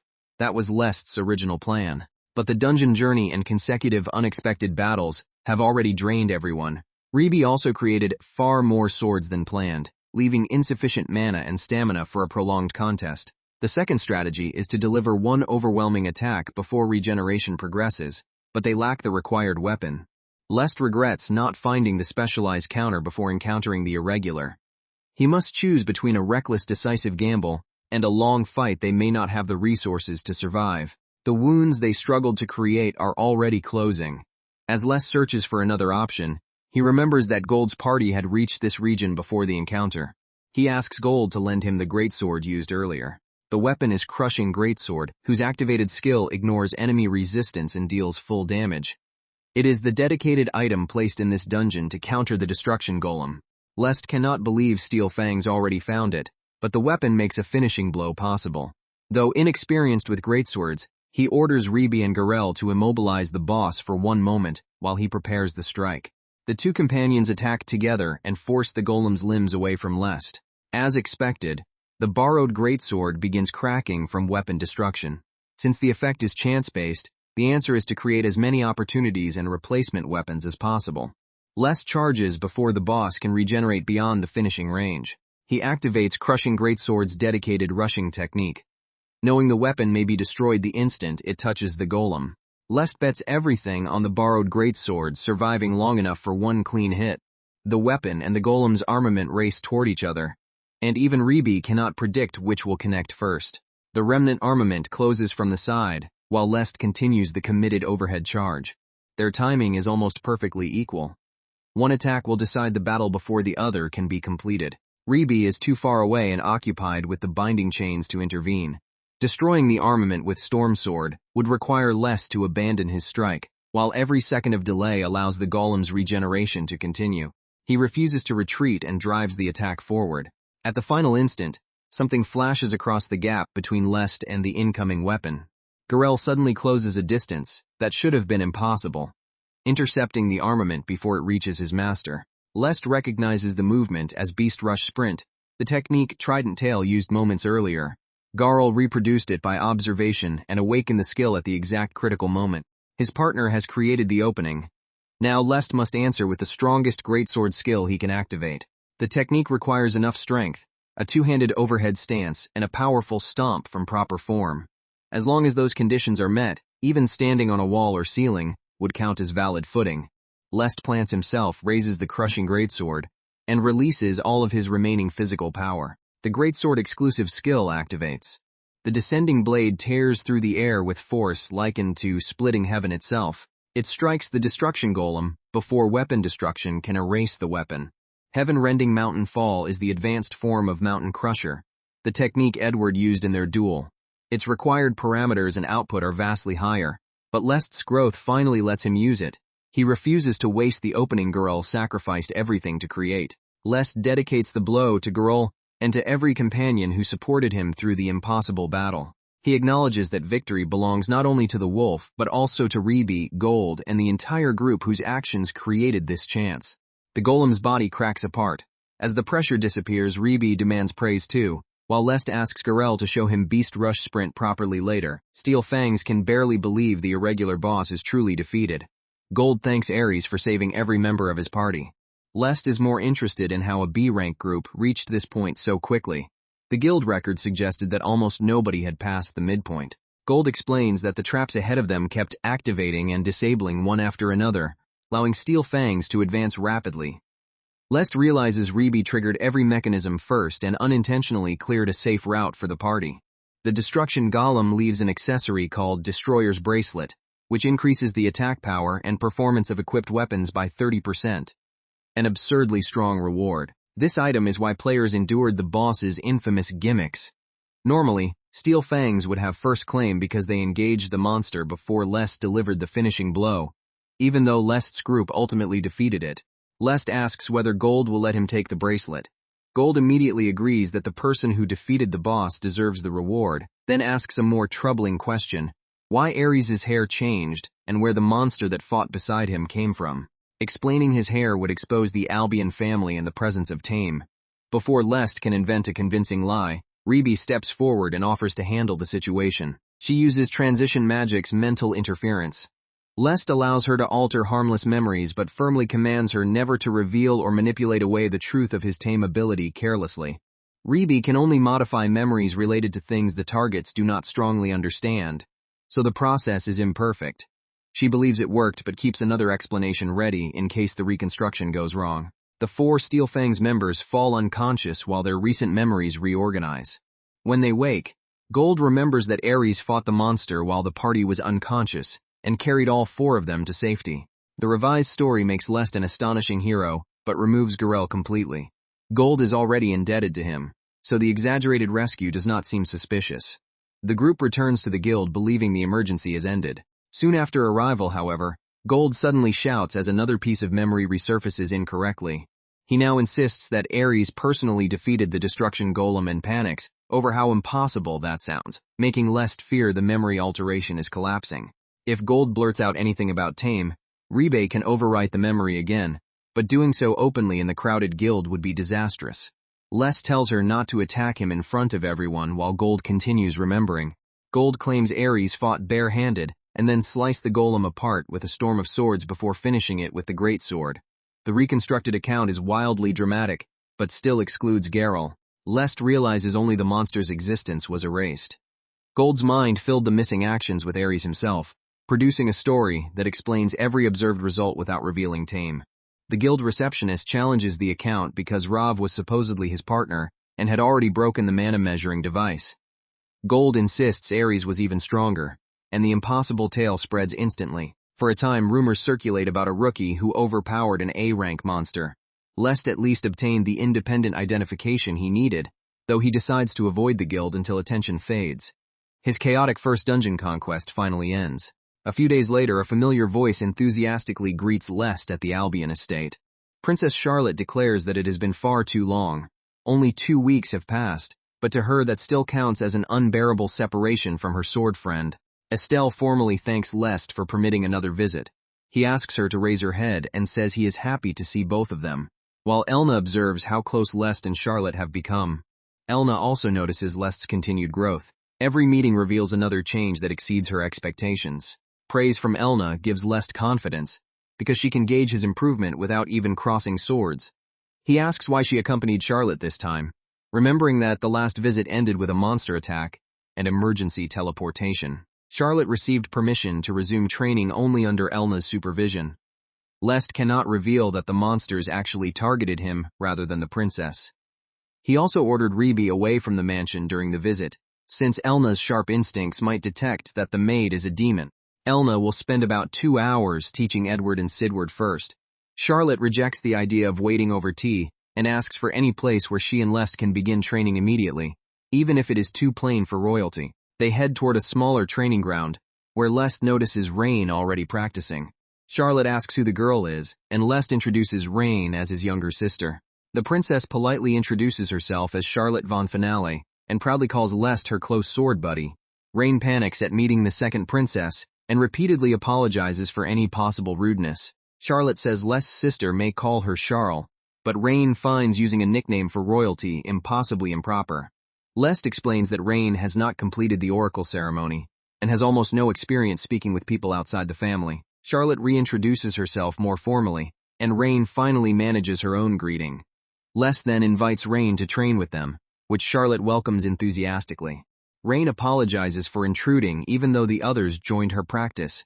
Her heart still pounds because she did not realize Lest was close enough to the princess to use a nickname. Lest asks her to keep their friendship quiet because his position in the family makes publicity inconvenient. Rain is delighted to hold a secret shared only with her brother, while Lest privately excludes Ribi from the count. Once introductions are complete, Charlotte eagerly calls for the sword session to begin. Her enthusiasm runs ahead of proper preparation, so Lest starts both girls with the 5 basic drills, including the sandbag exercises he previously taught Charlotte. After finishing the conditioning and basic forms, they move into realistic sparring. Charlotte and Rain take the first match. Rain has only trained seriously for a few days. Although she is destined to become the sword god, she cannot yet match Charlotte's experience and rapid improvement over the past several weeks. Charlotte praises Rain's ability for a complete beginner. Rain responds that Charlotte's defense felt impossible to penetrate. Charlotte credits Elna and Lest, explaining that challenging strong partners and improving together produced her growth. Rain becomes quiet while watching Charlotte's warmth. When asked what is wrong, she accidentally says the princess feels like an older sister, and then panics over her own informality. Charlotte ignores the apology and focuses happily on the important part. She asks Rain to repeat the comparison while adding her name. Rain shyly calls her Sister Charlotte, creating an immediate bond that delights the princess. Charlotte immediately declares Rain her little sister from this day forward. Estelle tries to calm her, while Rain is overwhelmed by the princess's sudden intensity. Charlotte admits she is jealous because this is the first time anyone has ever called her an older sister. Lest remembers that Charlotte is the middle child of 5. She has younger twin siblings, but they are still too young to speak. Even so, that does not excuse frightening Rain, and he asks Charlotte to settle down just as Elna arrives, and comments on how much fun everyone seems to be having. Elna notices the unfamiliar girl. Lest introduces Rain and explains that she has recently begun joining him for regular training. Rain does not yet have the stamina for Elna's full lessons, so Lest asks whether she may observe. Elna welcomes her and introduces herself as the sword instructor of Rain's 3 older brothers. Elna begins by demonstrating footwork and posture, allowing Rain to watch the difference between ordinary practice and an expert's instruction. Charlotte and Lest follow the drills while Rain carefully imitates what she can. The training shifts into short exchanges designed to test timing, balance, and awareness rather than raw power. Elna praises everyone's effort. Charlotte's energy is excellent, though her feints and ability to read the flow still need work. Rain's basic form is surprisingly good, and Elna encourages her to continue improving. At the end, Elna asks to speak with Lest alone. Charlotte and Rain are sent to wash up and rest, leaving him immediately suspicious that his teacher noticed something during practice. Elna asks whether he was holding back. She believes he conserved strength to hide something from Charlotte and the others, proving that her instincts saw through his performance completely. Lest asks for a private match. Since their last separation, he has leveled repeatedly and tamed Noir and Reeb, gaining extraordinary stat increases.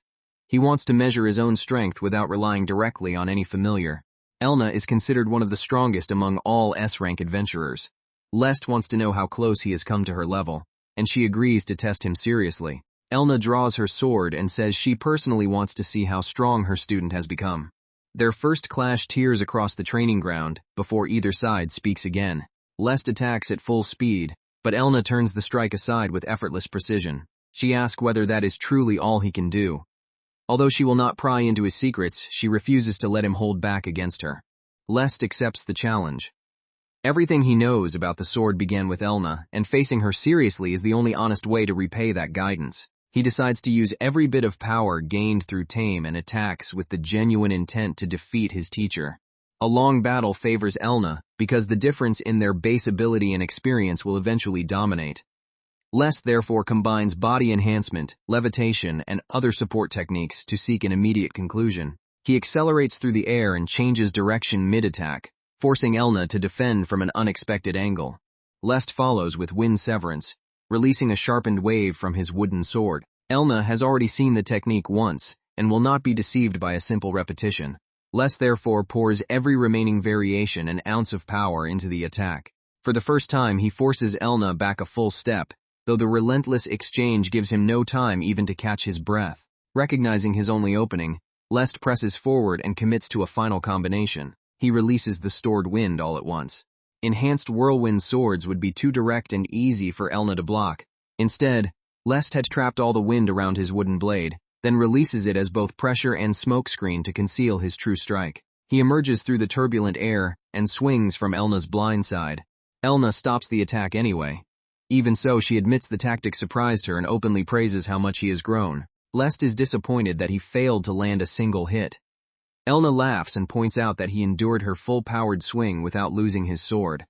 She also remembers that haste was the first skill he ever used during their earliest lesson, making the improvement even clearer. Elna apologizes for reminiscing during a spar, but his progress is both astonishing and genuinely joyful to her. Out of respect for that growth, she decides to stop treating the match as instruction. She announces that she will now fight him seriously. The pressure from Elna's true stance overwhelms everything Lest has felt from Noir, Reeb, or the Destruction Golem. None of those powerful enemies compares with the absolute presence before him. Elna calmly tells him she is coming. The next thing Lest hears is her voice telling him to wake up. He opens his eyes after being knocked unconscious so quickly that he barely remembers the decisive exchange. Elna has been watching over him until he recovered. Lest admits complete defeat. Elna says their years of experience are on entirely different levels and jokes that, as his master, she is relieved to have preserved her dignity despite still being a teenager herself. What remains in Lest is not frustration but overwhelming admiration for her strength. Elna asks what he learned by crossing blades with her true power. Originally, Lest sought her instruction merely to avoid death flags and vaguely aimed to become the strongest, but his motivation has changed. He now understands that continuing to chase strength requires a concrete image of the summit rather than an abstract promise to survive. Lest tells Elna that she has become his goal. She assumes he simply wants to catch up to her sword and says his potential may make it possible, though the road remains long. He corrects her with a declaration: someday he will surpass her. After surpassing Elna, Lest intends to become the strongest person in the world. He immediately becomes embarrassed by the sudden ambition and tries to explain that he does not consider her easy to surpass. Elna laughs at how seriously he backpedals. The declaration surprises her, but she does not dislike it. Elna promises to continue striving so she remains a worthy goal and warns that he will not surpass her easily. She also refuses to let him withdraw words spoken directly in front of her. From now on, Elna will actively look forward to the future in which Lest challenges and surpasses her. Lest wonders whether he always possessed such ambition. His previous life self did not, suggesting that the experiences and relationships of this world have created a new version of him. Their reflection is interrupted by a servant excitedly reporting a rumor from the town guild. A prodigy named Ares supposedly defeats high-rank monsters bare-handed and cuts them apart with a sword. Elna marvels at the world's vastness and says she would like to spar with this hidden talent. Lest can only think that Ares is standing directly in front of her, and that she already beat him unconscious moments ago. The day's sword friend training ends on that absurd note. The next day, Elna tells Lest she will not be able to visit the Albion estate for some time. Demon and monster damage has increased across the continent, and the king has personally asked her to respond as an adventurer. The assignment may last several months, another sign that the main story of Symphony of Swords and Magic is approaching. Lest wishes her safety, and Elna tells him to keep training, so she can see even greater growth when they meet again. Charlotte also has circumstances that will interrupt their frequent sessions. Their next meeting may be about a month away. Lest notes that monthly contact is still unusually frequent for royalty, and Charlotte promises to send word as soon as another visit is possible. After the guests leave, Lest returns to his routine, but a faint unease follows him. He cannot identify the cause, only the sensation that something in the coming days does not match what it should. The instinct passes across his chest like a warning, and he wonders whether it is merely imagination. 20 days pass after the Sword Essay session. Lest and Reby spend nearly every day clearing dungeons, because several weapons and items must be obtained before future events begin. Their first target is the B-rank Miasma Snake Den, a dungeon filled with creatures that inflict poison and other status ailments. Dragon's Blessing protects Lest almost completely. Reby resists many effects by applying transition magic to herself, though not without noisy suffering. Girl lacks any resistance and therefore remains safely outside this conquest. At the lowest floor, they face the dungeon boss known as the Doom Snake. The battle is troublesome but successful. The desired item has an extremely low drop rate, forcing them to repeat the dungeon until the 11th day, when the Doom Snake finally leaves the target reward. The following day, they challenge the underground ruins of stone statues. Its B-rank boss is an 8-eyed stone spider that petrifies anyone held in its gaze long enough, so Geralt once again stays out of the fight. Status effects cannot seriously threaten Lest or Reby, making the stone spider easier than expected. The real struggle is the reward rate. Only after 8 days of repeated clears does the Stone Eye Jewel finally drop. The next day, they enter their final target, the A-rank Rusted Ancient Ruins, a dungeon filled with mechanical monsters built from materials so tough that slashing attacks are nearly useless. A mana-filled wooden sword deals enough blunt force to destroy the machines efficiently, and they reach the deepest floor. Lest has kept using the wooden weapon because it conducts magic well and helps avoid accidentally killing potential tame targets, but the Destruction Golem battle convinced him to obtain at least one durable alternative. That need brought him to the dungeon boss, Iron Guardian. The mechanical giant is covered in thick steel armor and boasts tremendous endurance, though it lacks the infuriating gimmicks of the Destruction Golem. Its raw statistics exceed the previous bosses, but Lest and Reby defeat it without serious trouble. Better still, the target weapon drops on their first clear. The reward is Iron Hammer Sword. Despite its shape, it deals blunt rather than slashing damage. Its strength, durability, and simple reliability make it suitable for long-term use. The weapon's handling feels close enough to Lest's wooden sword that it should serve well. At the same time, Tame levels up and increases his capacity from 3 creatures to 4. Back at the Albion mansion, Lest reflects that unlocking the 4th slot took much longer than the 3rd. After taming Ribi and reaching upper A-rank territory, his growth slowed because he rarely meets opponents stronger than himself. The game behaved similarly. Steady advancement was possible through lower A-rank, but difficulty spiked sharply beyond it. His match with Elna made that wall unmistakable. The distance from A-rank to true S-rank is far greater than he imagined. Even with Noir included, the entire group only touches the bottom of S-rank. Since Noir cannot leave the forest freely, Lest, Ribi, and Garel must each reach that level if they hope to survive mid-tier Demon Army executives. Before he can plan further, a servant delivers a letter from Princess Charlotte. The envelope contains a formal royal invitation. 20 days from now, the palace will celebrate the 18th birthday of Charlotte's elder sister, the first princess. Charlotte personally asks Les to attend, revealing what she meant when she promised to contact him about their next meeting. Les does not understand why Charlotte considered his attendance so important, but declining would create needless trouble and disappoint her. He decides accepting is safer, especially because he already intended to address another matter in the capital. First, he needs Gad's permission. The Marquis hates Lest growing closer to royalty and will surely oppose the trip. Transition magic cannot simply brainwash him against such a deeply held interest, so Lest prepares to convince him directly, then realizes he can use a better idea. Lest requests an audience, catching Gad off guard with the sudden approach. He presents Charlotte's invitation. Gad says attending without noble social experience will only embarrass the Albion family and orders him not to go. Lest replies that Charlotte visited before, and he already promised to attend if invited. Refusing now would mean admitting that an Albion lied directly to the second princess. That argument traps Gad between his hatred of Lest and concern for family reputation. He grants permission and Lest immediately moves to the more important second part of his plan. Lest claims he discovered a major anomaly in the deeper areas of Arst Forest and asks to remain there for several days to investigate. Reeb, standing nearby, protests convincingly that he has not even visited the forest recently. Transition magic guides Gad toward the conclusion he already wants, keeping Lest away on a dangerous mission. He enthusiastically grants unlimited time, privately hoping the boy never returns. Once outside, Ribi asks what the performance accomplished. Lest explains that the forest anomaly is merely an excuse to leave home for a long journey. The 4th tame slot opened after their latest dungeon conquest. There is a specific monster he intends to tame next, but even the best route requires at least a week for the round trip. While he is gone, Ribi must handle another problem. Ribi asks whether she will accompany him. Lest says no. The target has a gimmick that makes her power nearly useless, and he must defeat it alone. He prepared the Doom Snake's drop and Stone Eye Jewel as dedicated countermeasures. Like his approach to Noir, success depends on executing those safeguards correctly. Ribi understands the outline and asks what assignment remains for her. Gad originally hired Ribi to assassinate Lest. Since no attempt has succeeded for so long, even transition magic cannot suppress his growing impatience forever. Lest expects Gad to send other killers as soon as he disappears into the forest. Ribi must intercept the assassins. Lest does not want them killed or connected to the household.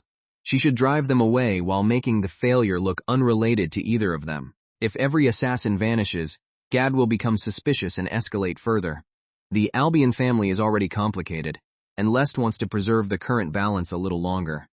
Ribi complains that making professionals retreat without revealing interference sounds far harder than simply eliminating them. Lest reminds her that Gad's official information concerns an anomaly in Arst Forest. She can exploit that cover story and make the forest itself appear responsible. Early the next morning, Lest departs under the pretense of beginning the investigation. Ribi separates from him inside Arst Forest and begins preparing the false disturbance that will misdirect Gad's assassins. Lest travels alone for 3 days toward a distant hidden field known only from the game. He finally reaches the same wall of mist he remembers. The monster he seeks should exist somewhere beyond it. The field contains several unusual mechanics. The first causes its entrance and exit to disappear once someone enters. A barrier erases the visible boundary with the outside world, so the entrant must memorize the route precisely. Only one person can normally enter at a time, and outsiders cannot even perceive the field after the mist wall vanishes. That is why Lest left Reby behind. In the original story, Charlotte was forced to clear this place. Lest steps through the mist and begins the same route from his own perspective. He cancels mimicry because monsters here detect magical energy and attack anyone using it. Since no other adventurer can see inside, the disguise is unnecessary. Lest imagines how unsettling it must have been for Charlotte to explore this isolated field alone. The game placed players in control of Charlotte after a malfunctioning teleport spell threw her here. The scenario centered on escaping while carefully managing health and mana through repeated solo battles. A Mist Wraith soldier appears. These mid-C rank undead can dissolve into the mist with Mist Meld, erase their presence, and attack from concealment. The first soldier disappears before Lest can finish tracking it. 3 days have passed since he parted from Reby, leaving no possibility of immediate physical assistance from the mansion. More shapes move inside the mist as the hidden undead begin surrounding him. The field's unnatural fog matches the game exactly, confirming that the target and its surrounding mechanics should still exist here. The disappearing entrance is only one of several gimmicks Lest must overcome before reaching the monster he wants. Because the field accepts only one entrant and cannot be perceived from outside, Lest originally believed he had to clear it completely alone. He begins fighting through the route Charlotte once followed, determined to reach the deepest area before his supplies run out. Mimicry remains cancelled because using its mana coating would attract every nearby creature.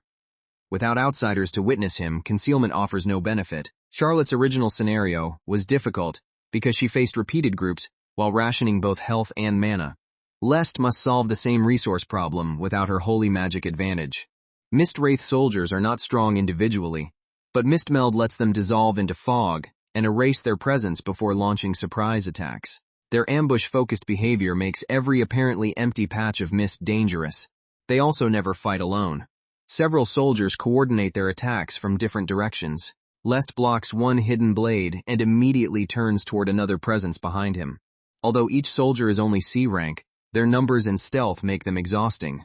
Most monsters in this field are undead, and Charlotte advanced by constantly purifying the area with holy magic. Holy magic is devastating against undead, which is why the game's battles seemed relatively simple from Charlotte's viewpoint. Lest lacks the required affinity and cannot reproduce that solution. He wishes for one ally, then he realizes the barrier only isolates the field physically. It may not block the pathway of Tame. Lest attempts to summon a familiar directly inside the sealed space. The call succeeds. The barrier does not interfere with teleportation or summoning, consistent with Charlotte herself entering through a teleport accident, and Garl arrives beside him. Lest could theoretically have brought Reby the same way. But her diversion remains essential, and she hates dimensional housing anyway. Her distant complaints echo through the bond as he imagines the suggestion. Because the monsters track mana, Lest orders Garl to avoid magical techniques unless absolutely necessary. A hidden attacker appears, and he tells the wolf to duck. Lest cuts down the ambusher with a physical strike, while Garl keeps watch for the next presence in the mist. A far heavier presence emerges through the fog, and even Garl pauses at the shape approaching them. The creature is Necro Leo, an A-rank ring corpse lion. In the game, Necro Leo was one of several gimmick bosses blocking Charlotte's escape. Avoiding those enemies was part of the scenario. Lest could defeat it, but spending precious stamina and mana before reaching his true target would be wasteful. While its excellent detection makes simple escape unreliable, dimensional housing cannot function as a perfect hiding place. Only Lest and his tamed creatures may enter, but while the tamer is inside, the gate remains open. If an enemy destroys that gate, everyone is expelled, so using it in front of Necro Leo would only create a temporary and fragile shelter. Instead, Lest applies resonance matching, an advanced transition magic technique Reby taught him. By adjusting the mana signature around himself and Garl, he makes their presence blend into the field's mist. The deception works. They continue for several hours, fighting only when an encounter cannot be avoided. Garl scouts ahead, allowing them to bypass every major gimmick boss rather than wasting resources. Thanks to the wolf's senses, they reach the deepest area with most of their stamina and mana intact. The mist opens into the special zone at the heart of the mist-scourged old battlefield. In the original game, this area was empty and sealed behind a wall. The monster meant to inhabit it had already left after accepting service under a demon army officer. Because the main story has not begun, that creature is still here. Lest has wanted to meet the immortal, battle-crazed undead knight, whose unique skill he desperately needs as his fourth familiar. A solitary armored figure rises from the mausoleum and draws a longsword. The monster is the Dusk Knight. His name is Avarice. Like Noir, he appears later as a demon army subordinate, but unlike the dragon, Avarice willingly chose that position. 1,000 years ago, this land became a battlefield during the Great Human-Demon War. Afterward, countless fallen souls slowly gathered together over centuries. Their condensed fighting instincts created Avarice, the strongest warrior born from everyone who died here. He thirsts to battle powerful opponents, but his soul remains bound to the battlefield and cannot leave by itself. In the original story, a demon army officer defeated him in a duel and offered a contract that would free him from the barrier. Avarice accepted for the chance to meet stronger foes and later stood against the protagonists. He possesses little loyalty or moral attachment. Perhaps because his soul combines both human and demon dead, he cares only about combat. That means he could obey a human who defeats him just as readily as a demon. Avarice immediately becomes excited by Lest's presence and challenges the powerful intruder to a duel. The Tame system reveals the condition before battle: defeat Avarice one-on-one. Lest accepts and asks Garel to remain outside the fight, since assistance would invalidate the contract. The Dusk Knight lunges the instant the challenge is accepted. Avarice starts at full speed, offering no ceremonial pause or warning. The pressure of his opening stance reminds Lest of Elna. Even before using his special abilities, Avarice is clearly stronger than him. Lest confirms the knight's motivation aloud. Avarice cares only about fighting strong opponents, and will follow anyone capable of releasing him, regardless of species. The undead answers with another violent sword exchange instead of words. Their blades collide repeatedly, and Lest is driven backward by the perfect unity of power and experience. Avarice roars with delight, as the duel finally gives him the struggle he has waited centuries to experience. He activates Azure Pulse Rhythm. The normal version raises statistics by about 25%, but this higher-level enhancement doubles his physical ability. That is how an undead whose base statistics are merely upper A rank can fight at a level comparable to S rank. The price is enormous mana consumption. Lest wants the same skill. With the stat boosts already gained from Garel, Noir, and Reeb, acquiring Azure Pulse Rhythm would raise his strength several levels and transform every future battle. For that reason, this is a duel he absolutely cannot afford to lose. No matter how often Lest attacks, Avarice's stance never breaks. His technique is the combined memory and experience of countless fallen warriors, and Azure Pulse Rhythm magnifies that perfected foundation. Noir may possess greater future potential, but Avarice is more complete right now. Lest tries to read the knight's breathing and rhythm, searching for the smallest irregularity in that flawless offense. Even with body enhancement, float and mana fill active simultaneously, Lest loses in physical statistics, technique, and experience. The only helpful factor is Avarice's straightforward fighting instinct, which makes his attacks easier to predict than his skill level would suggest. Lest barely survives the pressure. Dual wielding worked against the Destruction Golem because he held a speed advantage and could sacrifice defense, but using the same method here would invite an immediate counter. At this level, one incorrect choice is enough to die. Lest abandons improvisation and concentrates entirely on predicting Avarice's next movement. He narrows his attention to posture, breathing, weight transfer, and the intent behind the knight's blade. Avarice swings and Lest moves before the attack fully begins. The wooden sword slips past the longsword's edge.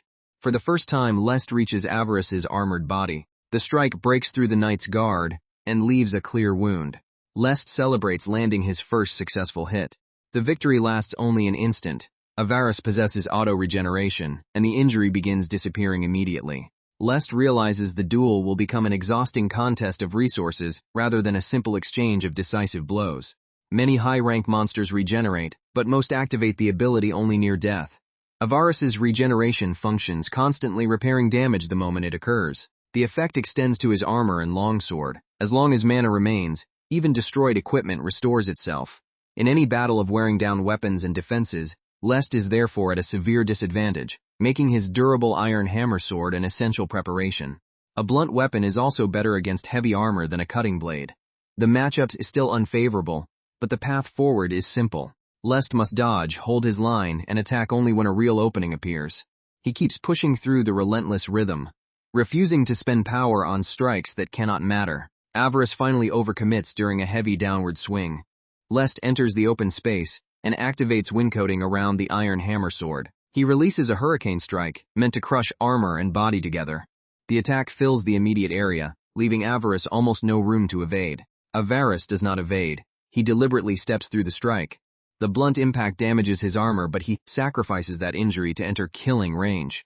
Lest narrowly turns aside the counter before it reaches his neck. Only then does he realize the longsword attack itself was a feint. Avaris allows himself to be hit because ordinary humans would never choose that exchange. His armor and regeneration make deliberate damage a valid method of creating openings. It is a fighting style possible only for an immortal knight whose body and equipment repair themselves. Lest is not finished, however. He has one category of weapon that can imitate that same expendable approach. He casts advanced wind magic, Arrow Burst, at point-blank range to break Avaris's follow-up and create space.